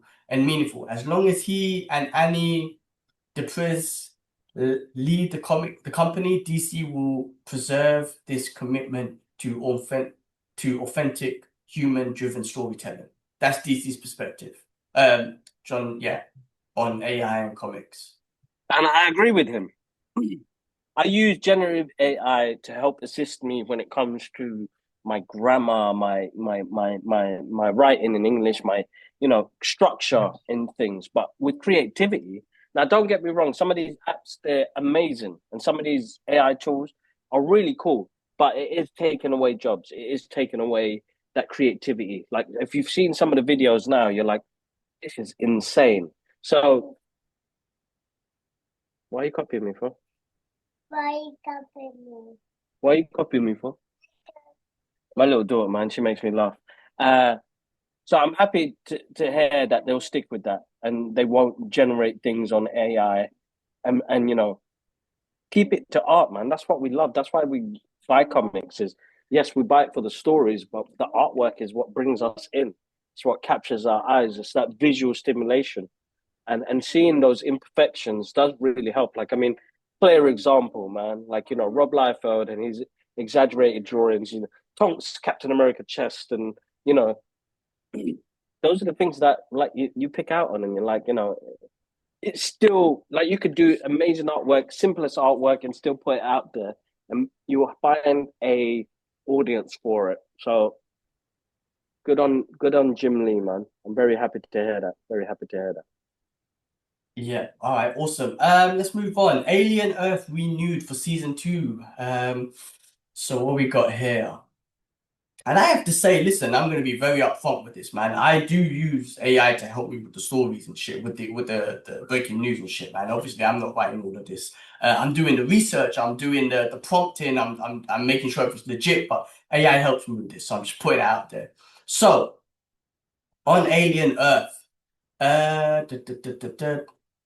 Xenomorphs are coming back to our screens. FX has officially given the green light to season 2 of Alien Earth, the prequel series that puts the acid-blooded menace right on our homeworld.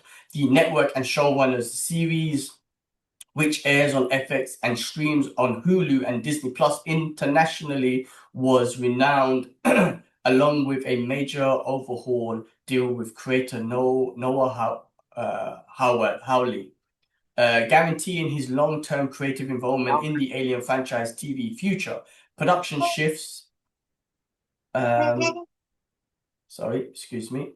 My reading abilities is not good. Production shifts.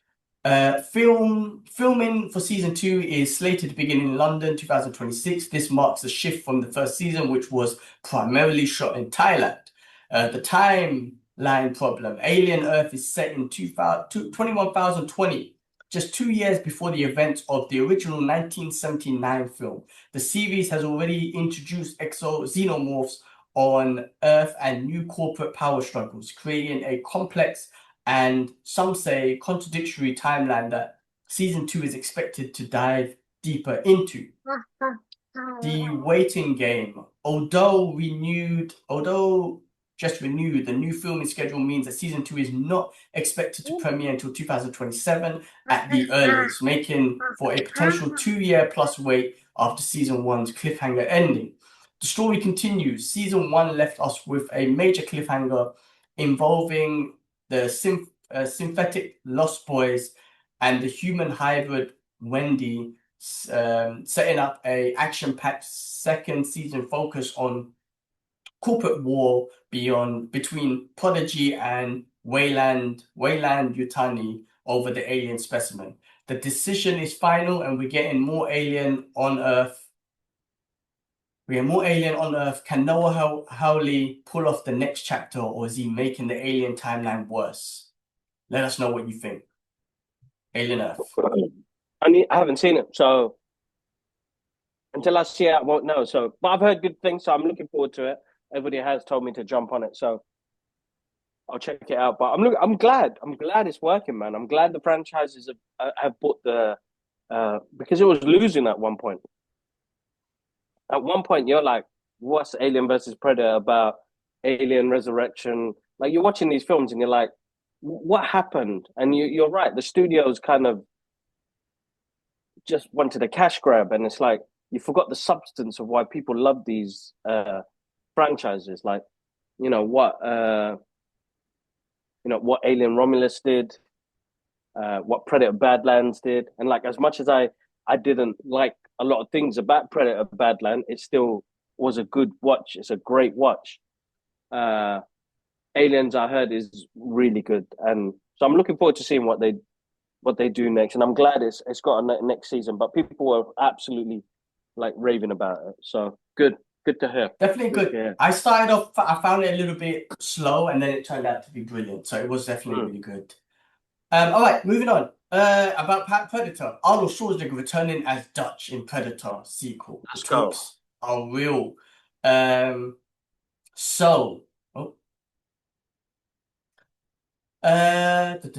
most anticipated comeback in sci-fi action is getting closer. Arnold Schwarzenegger is officially in talks to replace his legendary role as Major Alan Dutch, Shafire, in a future Predator film.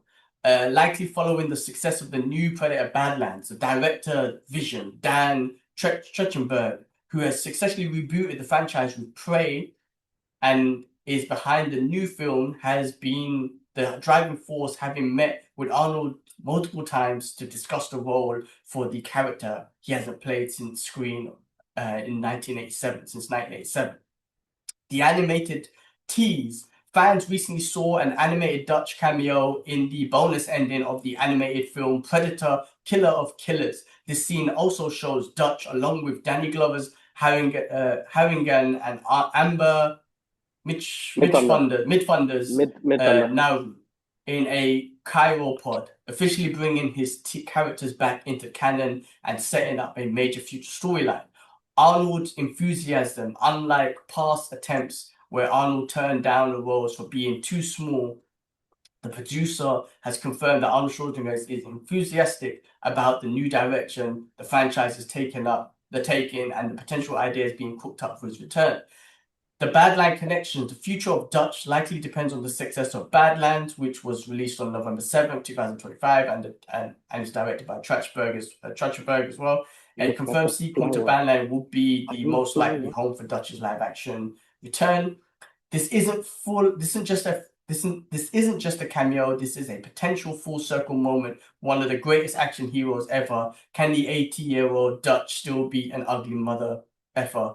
Letting us know what you think. I think it's a great idea. I think it's a fun comeback. I really do. I really think with Dan and his direction with the new Predator movies, it's a fun comeback. Imagine you do a little collaboration with him, Danny Glover, all this sort of stuff. I mean, that's pretty cool, man. That'll be pretty fun. I know it'll be nostalgic, but that'll be a pretty fun. I kind of see where they're going with this. So what they did with the 3 characters from different eras.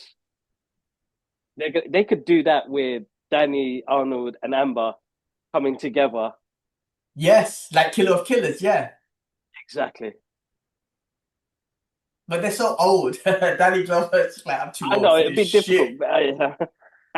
It'll be a difficult one, but I feel like that would be like I feel like that was a tester.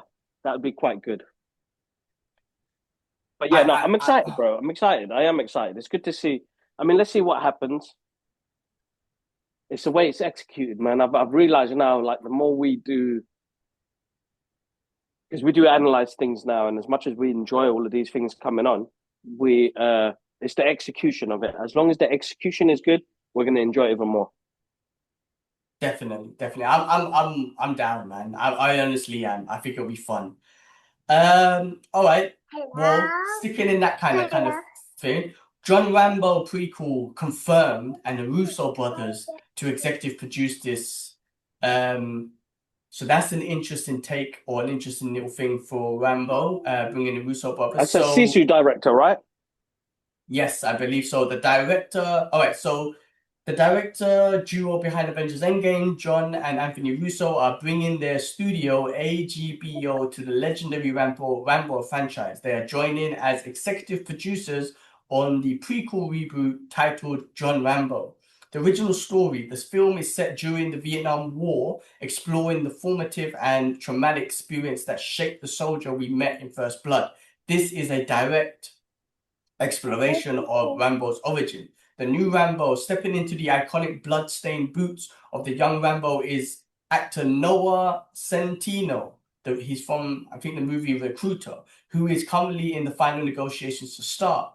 Action pedigree. The project is being helmed by Finnish director Jalmari Halander, whose work on the hyper-violent, critical acclaim action film Sisu proves that he is a versatile raw talent needed to handle Rambo's story. The Russo factor. Though their productive company AGBO, the Russos have a production company, AGBO, the Russos have a track record of high-stakes, well-choreographed action hits like Extraction series and The Grey Man. Their involvement signals a significant budget and focus on elevating emotional action storytelling. Production timeline. The film is expected to begin principally photography in Thailand, standing in for Vietnam in the early 2026. The Russo brothers' creative input combined with the director of Sisu suggests that this will be a highly quality, brutal, and emotional deep dive into the cinematic most complex action hero. Is this the right move to revitalize Stallone's Rambo? I think it's a great thing. I think John Mera, hopefully I said that right. He's a big fan of the Rambo series, bro, man. Like, he grew up with that. You could tell that his influential parts came from the Rambo movies. Him jumping on this, doing a prequel, it's going to be really good, man. I'm looking forward to it. Noah is a good actor. I've seen him. He's quite versatile. He's going to be in the new Street Fighter movie as well, playing Ken. So I'm looking forward to seeing what he does with that. And it's great to see the Russos jumping onto this franchise as well. So looking forward to seeing what they do with it. Yeah, they're definitely adding a good action element, especially after what you're seeing in Extraction. They've definitely got a taste for it or vision for it. All right, moving on. There's a lot here, and I know I'm doing a lot of reading, but hopefully we'll try and finish off. Godzilla's -1 sequel announced. The title is Godzilla -0. So Godzilla -1 was probably my favorite Godzilla movie of all time. It was actually a brilliant movie. Yeah, so Toho has officially revealed that the title for highly anticipated sequel Godzilla -1, the next chapter is in the franchise, is called Godzilla -0, continuing the modern regimen of the King of Monsters. After the global success of -1, the sequel is already generating major hype among kaiju fans.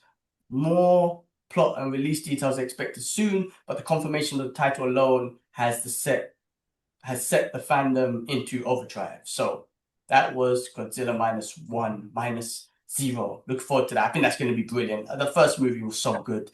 I'm really looking forward to see what they're going to do with the second one, because I trust him to do. Me too, man. I'm looking forward to it as well. Nia, food's ready. Come.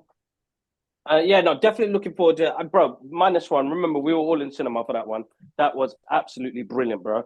Like, movie making at its absolute best, I gotta say. Attention, the emotion, the visuals were stunning. It was a great movie. So I'm looking forward to seeing the new one come to reality, man. Definitely. One of those movies that it has to be on the big screen. And it's such a great, compared to, where the American ones are based on, we always say the human element always throws you off sometimes, right? On those big, large scale sort of disaster movies. But they did something good on this where you were like, you didn't just feel for what happened to Godzilla. You felt for the people, man. There was a moments in that film you're like, oh my God, my heart is hurting. But yeah, great movie. Looking forward to seeing it come back again. Eating, yeah. Please. I hope you. Definitely proved me wrong about getting the humans out of the Godzilla franchise. He done it right. That's the way you do it. All right, moving on. The Batman Part 2, 1st of October 2027. I believe it's been delayed. Robert Pattinson won't be back until 2027. So a long wait to wait for the Batman franchise. The only reason why you would wait is because it's going to be a good film, but you kind of lose the love for, I think, because we're so used to content coming out so quickly. I shouldn't say art coming out so quickly, that it doesn't let movies kind of breathe. And you don't enjoy, there's no cult classics at the moment. And I kind of think what they're doing with the Batman by itself, it's a great film, man. It's a great film, so it's becoming a cult classic, and people, you get to let it breathe. So I kind of agree with the delays, and there's always going to be production issues, but I'm anxious as well, because I just want to see it. I want to see where the story continues with this. Yeah, definitely. And we'll see what the future of the DC universe, and not just DC in general, because of this whole Warner Brothers sale and Paramount and Netflix and all that sort of stuff. No, definitely. Yeah. The Batman, let me quickly read this out. The Batman 2 has suffered another a major delay. Originally slated for October 2025 and then moved to October 26th. Now the film is scheduled to release on October 27th. The new release date mark your far-off calendar for October 1st, 2027. This means there will be a massive 5.5-year gap between the first film in 2022 and the sequel. The reason for the delay, DC Studio co-CEO, James Gunn and director Matt Reeves have confirmed that the primary cause is the script. Reeves known for his meticulous and slow writing process needed more time to perfect the screenplay. Gunn publicly stated the only reason for the delay is that it isn't fully script. There isn't a full script. Production update: despite the release date delays, the script is reportedly now finished, and the film is confirmed to begin principal photography in January 2026. The Elseworld saga: the film is confirmed to remain separate from the main DC universe, DCU, being built by James Gunn and Peter Safran, continuing Matt Reeves' Elseworld crime saga, which includes the Penguin TV series. The core cast returns, which is the usuals are Robert Pattinson, Jeffrey Wright, Andy Serkis, and Colin Farrell. The Penguin, as the Penguin, all are set to reprise their roles as Farrell praises the finished script as extraordinary. Is a better, more polished script worth the long, agonizing wait? Or is the Cape Crusader testing the patience of the Gothamites? Definitely worth the wait. So I'm get the script on point, and that would be great. Only thing is they are getting old, like they age, you know. I mean, you don't want, we want Patterson for a while, possibly, man. So you got to give it, got to like. I don't want it to be personally, rushed, I think personally, after this next one, unless they do like a quick turnover, or I thought they would have shot 2 and 3 together like they do most movies, but they're concentrating on the one. So let's see what happens, man. Because then we're gonna get the new DCU Batman as well. So you're like following all these stories is gonna be quite tough. So I feel like they'll end it after that second one. Possibility. It'll be a Michael for Keaton. Sure. Yeah. All right. Moving on real quick. Miami Vice reboot 2027. Michael B. Jordan and Austin Butler in talks to reboot the 80s in an 80s style Miami Vice. The iconic Miami Vice is officially getting a big screen reboot, with the film set to hit cinemas August 2027. Directed by John Kowalski, Top Gun Maverick, the movie will return in 1985 Miami, capturing the neon-soaked glamour, danger, and corrupt of the era. Early reports reveal that Michael B. Jordan and Austin Butler are in talks to star as the new lead detectives, inspired by the tone and the energy of the original series' legendary plot episodes. The reboot aims to blend high stylish visuals, 80s music flair, and gritty crime thrillers vibes, bringing Miami Vice back to a whole new generation. That might be pretty cool, Miami Vice. I'm not going to say I watched the originals or whatnot, but just those two actors, the 80s vibes, I feel like that might be a pretty cool show that I could get into and just introduce me to Miami Vice. Yeah, no, I'm sure it will. I think it's I know they did a remake with Colin Farrell and Jamie Foxx. Can't remember, a couple of years ago. I think that was Michael Mann that did that one, which was more of a modern day version of it. But take it back to their 80s, and that's two great actors as well. I think it'd be good fun. Let's see what they do. Let's see how it goes. Yeah. All right, cool. Brendan Fraser and Rachel Weisz in talks to return for a new Mummy film.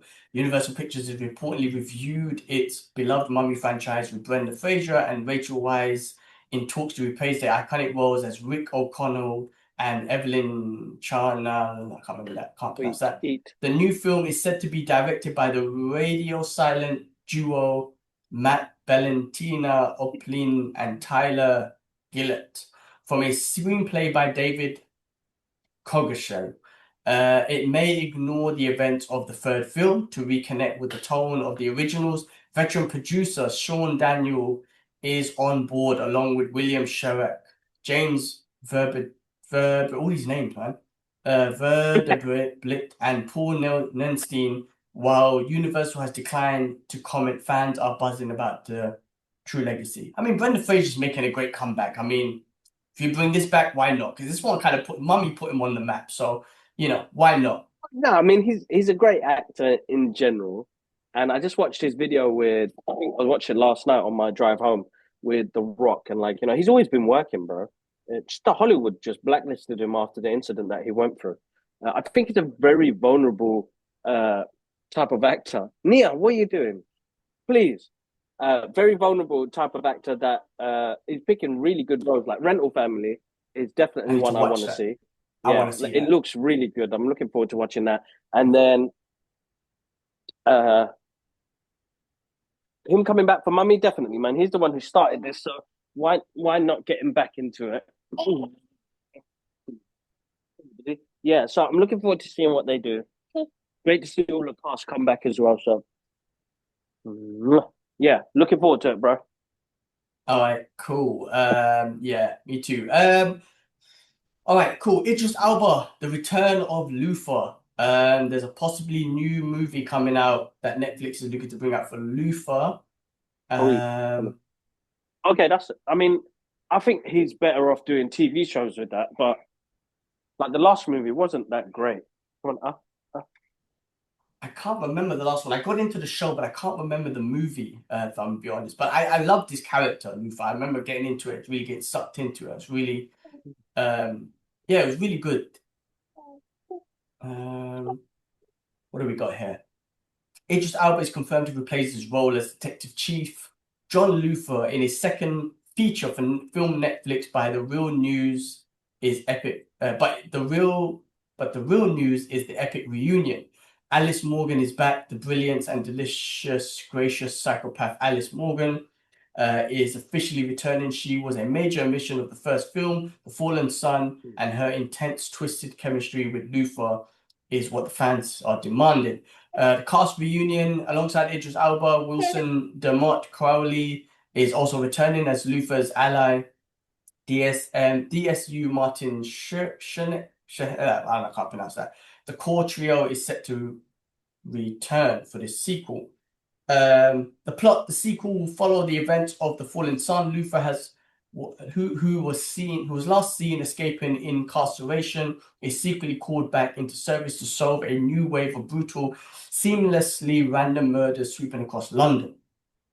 The stakes, the official long line promises high danger.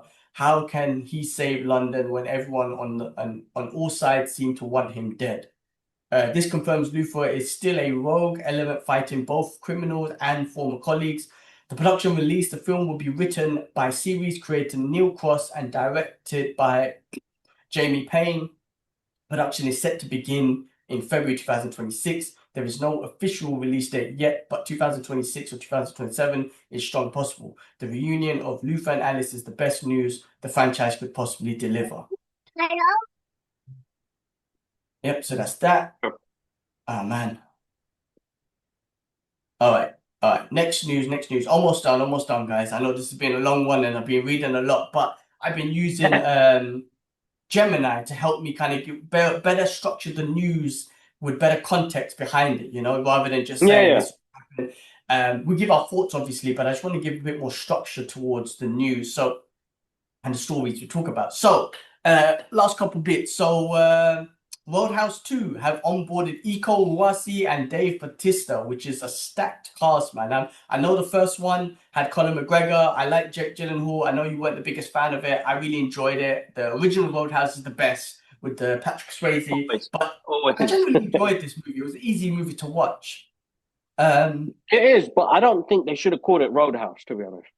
Just call it something else, really, yeah. Yeah. It's just a franchise name. I'll watch it.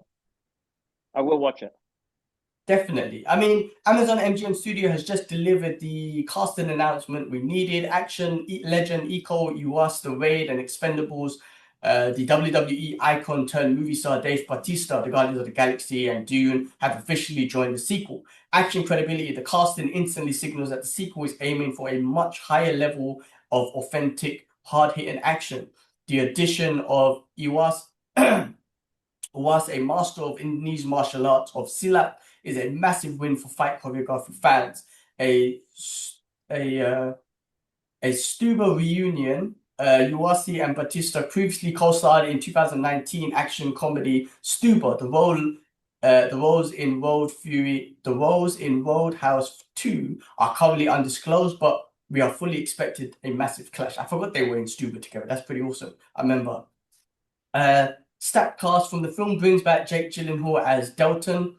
And has added an entire roster of real-life combat athletes, including a lot of UFC fighters, Dustin Poirier, Michael Chandler, Stephen Thompson, and kickboxing champion Rico Verhoeven. So obviously he was actually UFC fighter in the other one. So obviously they're bringing in them guys, big connection to the UFC. The director, the sequel is being helmed by Lee Nishila, the director behind the hyper-violent fan action flick Hardcore Henry and Nobody. The choice guarantees brutal, kinetic set pieces, bigger scope. Next pieces. So bigger scope.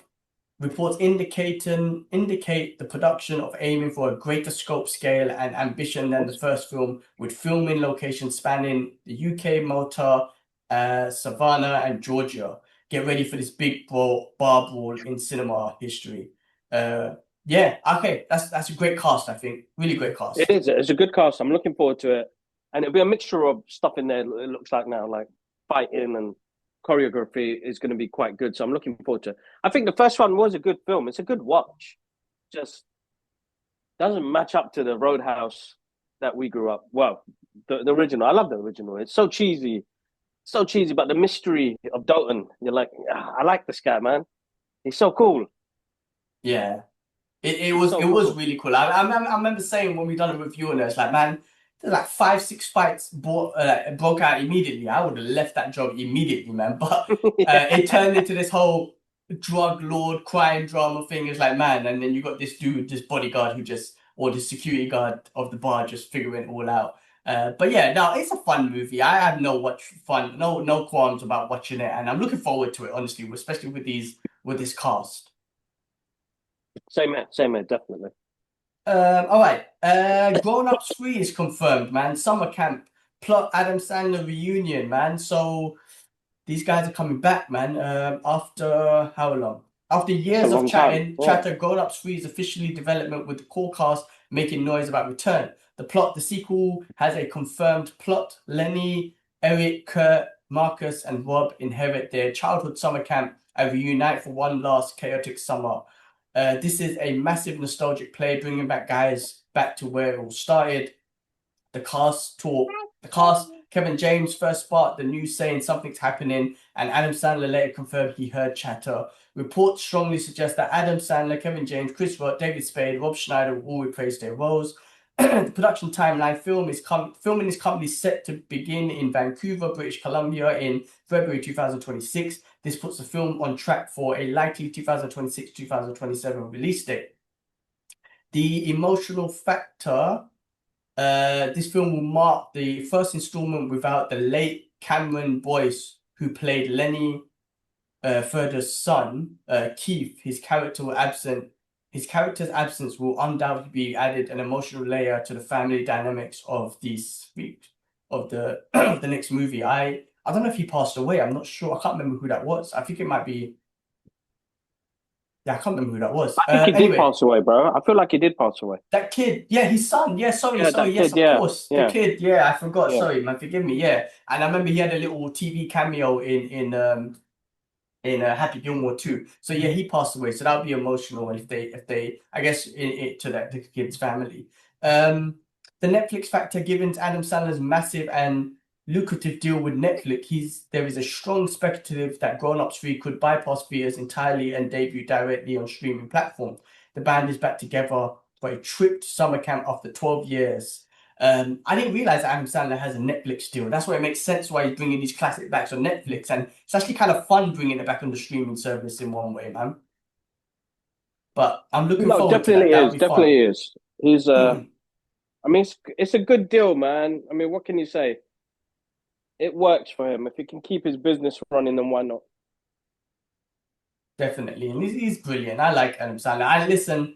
I know there's a whole Zionist thing there, man, and it's whatever. So I'm not going to get into that, but yeah, generally like his movies. All right. No, he's a good fun watch, man. But you have to. It's really hard to kind of separate it because there is a lot of people that you're like, oh man, you bastard, man. Like, and then it's like what Mark Ruffalo said. It's like, how do you separate that? But then sometimes you just have to let go. But sometimes you make that conscious decision because people will call us hypocrites. Here's us talking about free Palestine and then suddenly posting something where there's a Zionist in it. And it's difficult, bro. It's so hard to explain that. Yeah. That we're in the media world. Yes, I don't agree with what's happening, but this is what we do. we're a news platform. You know what I mean? Yeah, I mean, it's crazy to call us that, but it's true in one way. I mean, like, yeah, it's true in one way. Yeah, I know, tough. All right. All right, yeah. Wait, I almost done, man. Shit, man. Warner Brothers. This is why hopefully, Kib, like, we can't prolong the intervals of doing the podcast because there's so much news and it just gathers up. All right, No, let's which I finish totally off. understand. Yeah. Warner Brothers reveals Gremlins 3 arrives November 19th, 2027 with Spielberg and Columbus. Warner Brothers is bringing back the beloved Gremlins franchise with Gremlins 3 officially scheduled for release on November 19th, 2027. The film reunites the original creator Chris Columbus, now director and producer, with Steven Spielberg returning as executive producer, although Ablin Entertainment, through Ablin's Entertainment. The screenplay is co-written by Columbus, Zach Lipovsky, and Adam B. Stein. While plot and cast details remain under wraps, fans can expect the return of the Mogwai madness and a fusion of nostalgia and fresh chaos for the new generation. So Gremlins 3, man, looking forward to that. Actually, hopefully they bring that back. Good. All right. Only Murders in the Building. I have to be honest with you. I haven't caught up with any of the seasons, but they've confirmed for season 6, and the trio is heading to London. Yeah, okay. Hulu has officially renewed Only Murders in the Building for a 6th season with 10 episodes. It's a good show. So I'm glad, legends, man. Steve Martin and Steve Martin. Short. Yeah, they're good. They're good in it. I love it. I love their vibe. I love the. It's just a really good show, man. And like it brings joy seeing those characters because you see all of the characters they've played over the years as well. And it's just like, you know what, this is good, man. So I'm good on them, man. I'm looking forward to it. I still haven't seen season 5. I need to watch that. Yeah. We'll go just to update on this is possibly with they're going to London now, and it could arrive 2026. But you've got Steve Martin, Martin Short, and Selena Gomez back for season 6. I haven't caught up with it since I would say season 3 or 4, I think. So I do need to kind of do a binge watch on this, man. But bunch of legends, and it's great to have them. I guess the show is obviously very successful. That's why it's doing very well. So shout outs to them, man. Season 6. All right, last couple things, man. Real quick, on the 5th of December, and possibly in cinema still, is Kill Bill, The Whole Bloody Affair. The uncut epic finale has been released in cinema. So if you want to watch the whole thing, I'm sure it will come out on streaming service later on. But if you want to catch it in cinema, it's out. So do check it out. Quentin Tarantino's Kill Bill, The Whole Bloody Affair, the unrated part 1, the unrated 1-part epic is in cinemas from December 5th. The original version, the uncut, combines volume 1 and 2 into a single cohesive cinematic experience exactly as Tarantino originally wrote and directed it.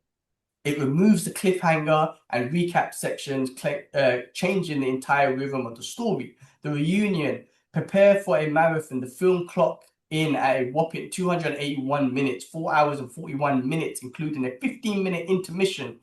It is presented as a unrated film. The new unseen footage, the release feature of never before seen 7.5-minute animated sequence that was not in the original 2-part release or the previous screen canned cut. This includes Rumor's Yuki's Revenge chapter. Colorized gore, fans will finally see the iconic Crazy 88 fight sequence in the full color, a scene that was famously converted to black and white for the original theatrical release to avoid the NC-17 rating. Global release Lionsgate is ensured a worldwide distribution, so anticipate release in the US, UK, and Canada, and all major international markets starting from December 5th. This being taunted as cinema's experience that might not hit streaming anytime soon. So it might not hit streaming soon. The Bride list is about to get bloodier than ever. So, man, if it's out in your country, one of these countries, you want to watch it, I think that's a good watch. 5 hours is a tough one these days, but it's for me to watch. But it's streaming service. I'm 100% going to get back on watching it. I have to be honest. But I don't think I could do cinema. I just don't have the bandwidth for that. And my Yeah, that's bladder gonna be a as tough one, well. definitely. My bladder won't be Yeah, able the to hold bladder will up. lose. My bladder would be 100%, losing man. as well, bro. Every hour. Oh man, gotta run. But yeah, no, 2 hours and a half max, bro. You know what I mean? You get to go to the toilet at the beginning, no drink, enjoy it, which I'll have to do with Avatar when it's out. No good. But yeah. All right, Yeah, cool. streaming service. Last two things, man. Out now also is Star Wars Vision Volume 3. Animated anthology delivers more epic short stories. So if you haven't had a chance to watch that, check that out. Yeah. Check it out. I won't read through all of this. I'll just read through the last stuff. I just want to quickly just kind of announce that because that's out now. The last thing I wanted to just read through was the last piece of news for now. So much news. Where is it? Come on, where we at? And then we'll finish off, man. It's been a long one, but let's try not to delay the podcast, man, because that's why news gathers, man. News gathers. There we go. So for gaming fans, this one's a tough one, man. GTA 6 is delayed again. Why Rockstar has pushed Vice City to November, not Vice City, but why it's pushed this new game to November 2026. So Rockstar announced that it's a tough one. Grand Theft Auto 6 has been officially delayed a second time, moving from its previous May 2026 window to November 19th, 2026. The new date, confirmed launch date, is now Thursday, November 19th, 2026 for PlayStation 5, Xbox Series X. The delay pushes the game into a highly competitive holiday season. The reason, Rockstar officially stated that official statement cited that need for additional polish to ensure the game meets the highest quality standards and avoids the disastrous launch scenario where, with the highly anticipated titles, a clear nod to Cyberpunk 2027. So they just want to get things on point. The PC problem, despite the delay, the game is still not confirmed for a day on PC launch, following the pattern of GTA 5 and Red Dead Redemption 2. PC players will likely have to wait until late 2027, 2028. Industry impact analysis are already predicting this November date will cause a massive shuffle across the entire game industry as other major publishers scramble to delay their own holiday 2026 releases to avoid competing directly with the juggernaut Grand Theft Auto. You definitely don't want to compete with this game. That's for sure. If you've got a game release coming out this time, do not release it because that's a big mistake. The protagonist, the game is set in the fictional state of Leonida Vice City. Oh, it is back in Vice City and features two confirmed protagonists, Lucia Caminos and Jason Duval. It's coming out November 2026. And are we happy about this? I mean, this is a 13-year gap. I'm cool with the delays, man. I'm cool with it as long as they get it on point. I can wait, even though it's a tough wait, but I can wait for it. And they're looking to just get it on point. So can't blame them. Perfectionist, I guess, in a way. Man, just wanted to pop that news in there for video games. All right, man, that was a long one.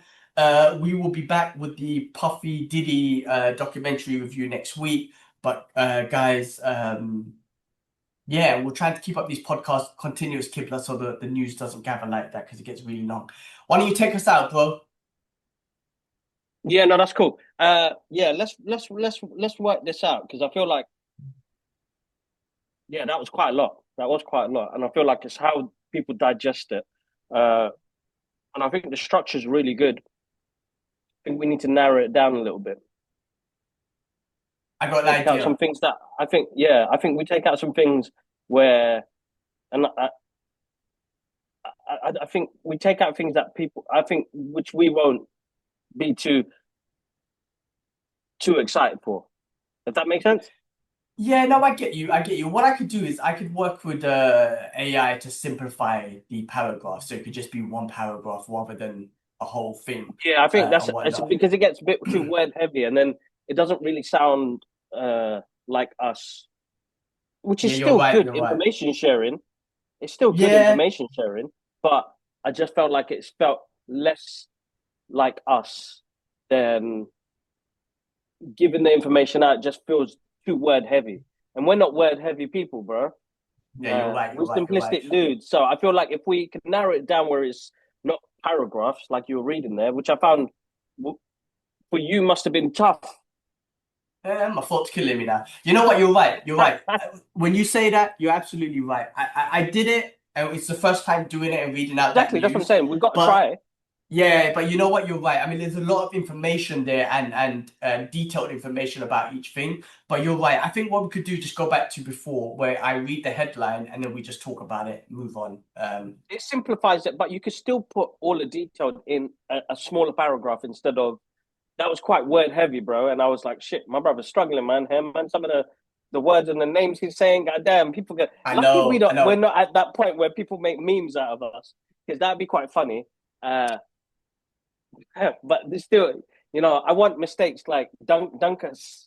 I want mistakes like Dunkus. Dunkus is the best one still today. I think 2025 for me is Dunkus. But now listen, as always, guys, you know, we're always going to try new things on here. And I think it's always nice to know that we can elevate ourselves to a new level of trying to structure things. And I feel like we've done that over the past year. I think 2025 for us has been a year of growth. You know, we hit the 1 million mark as well, which is absolutely insanely amazing. And then the structures of what we do when it comes to the movie reviews and the podcast have changed as well. And we're still gonna, you know, evaluate, and we're gonna change things, and we're gonna do things much better as well. And we're gonna try things. If it works, it works. If it doesn't, we move back to what we originally did. But if we don't progress, if we don't move forward and try things, and I think this is where people kind of get scared to do things, is not trying. And I think that's really important. As always, massive thank you for all the love on the podcast, guys. We've got some new episodes out, so make sure you go check them out. We've got the review for Smashing Machine out at the moment. We've got a Geek Out episode with brother Haroon, who's a poet. We talk about autism and ADHD and creativity, which was a really good conversation. We got to break it down. And as always, yeah, make sure you follow us on Instagram, and TikTok for all the latest updates. But make sure you guys subscribe to the channel, guys. Here is where you're going to find your main news. You can follow the community page as well. We always post stuff on there as well. And as always, we'll catch you guys up soon. One love. Peace. All right, peace. Thanks for watching, and make sure you follow us on all our socials. You got X, TikTok, Instagram, and Threads. And do subscribe to the YouTube channel for more of the long-form content and the breaking news. Also, guys, if you guys are on the commute, you can find us on Apple Podcasts, Amazon Music, and Spotify. And there's some more videos for you guys to watch.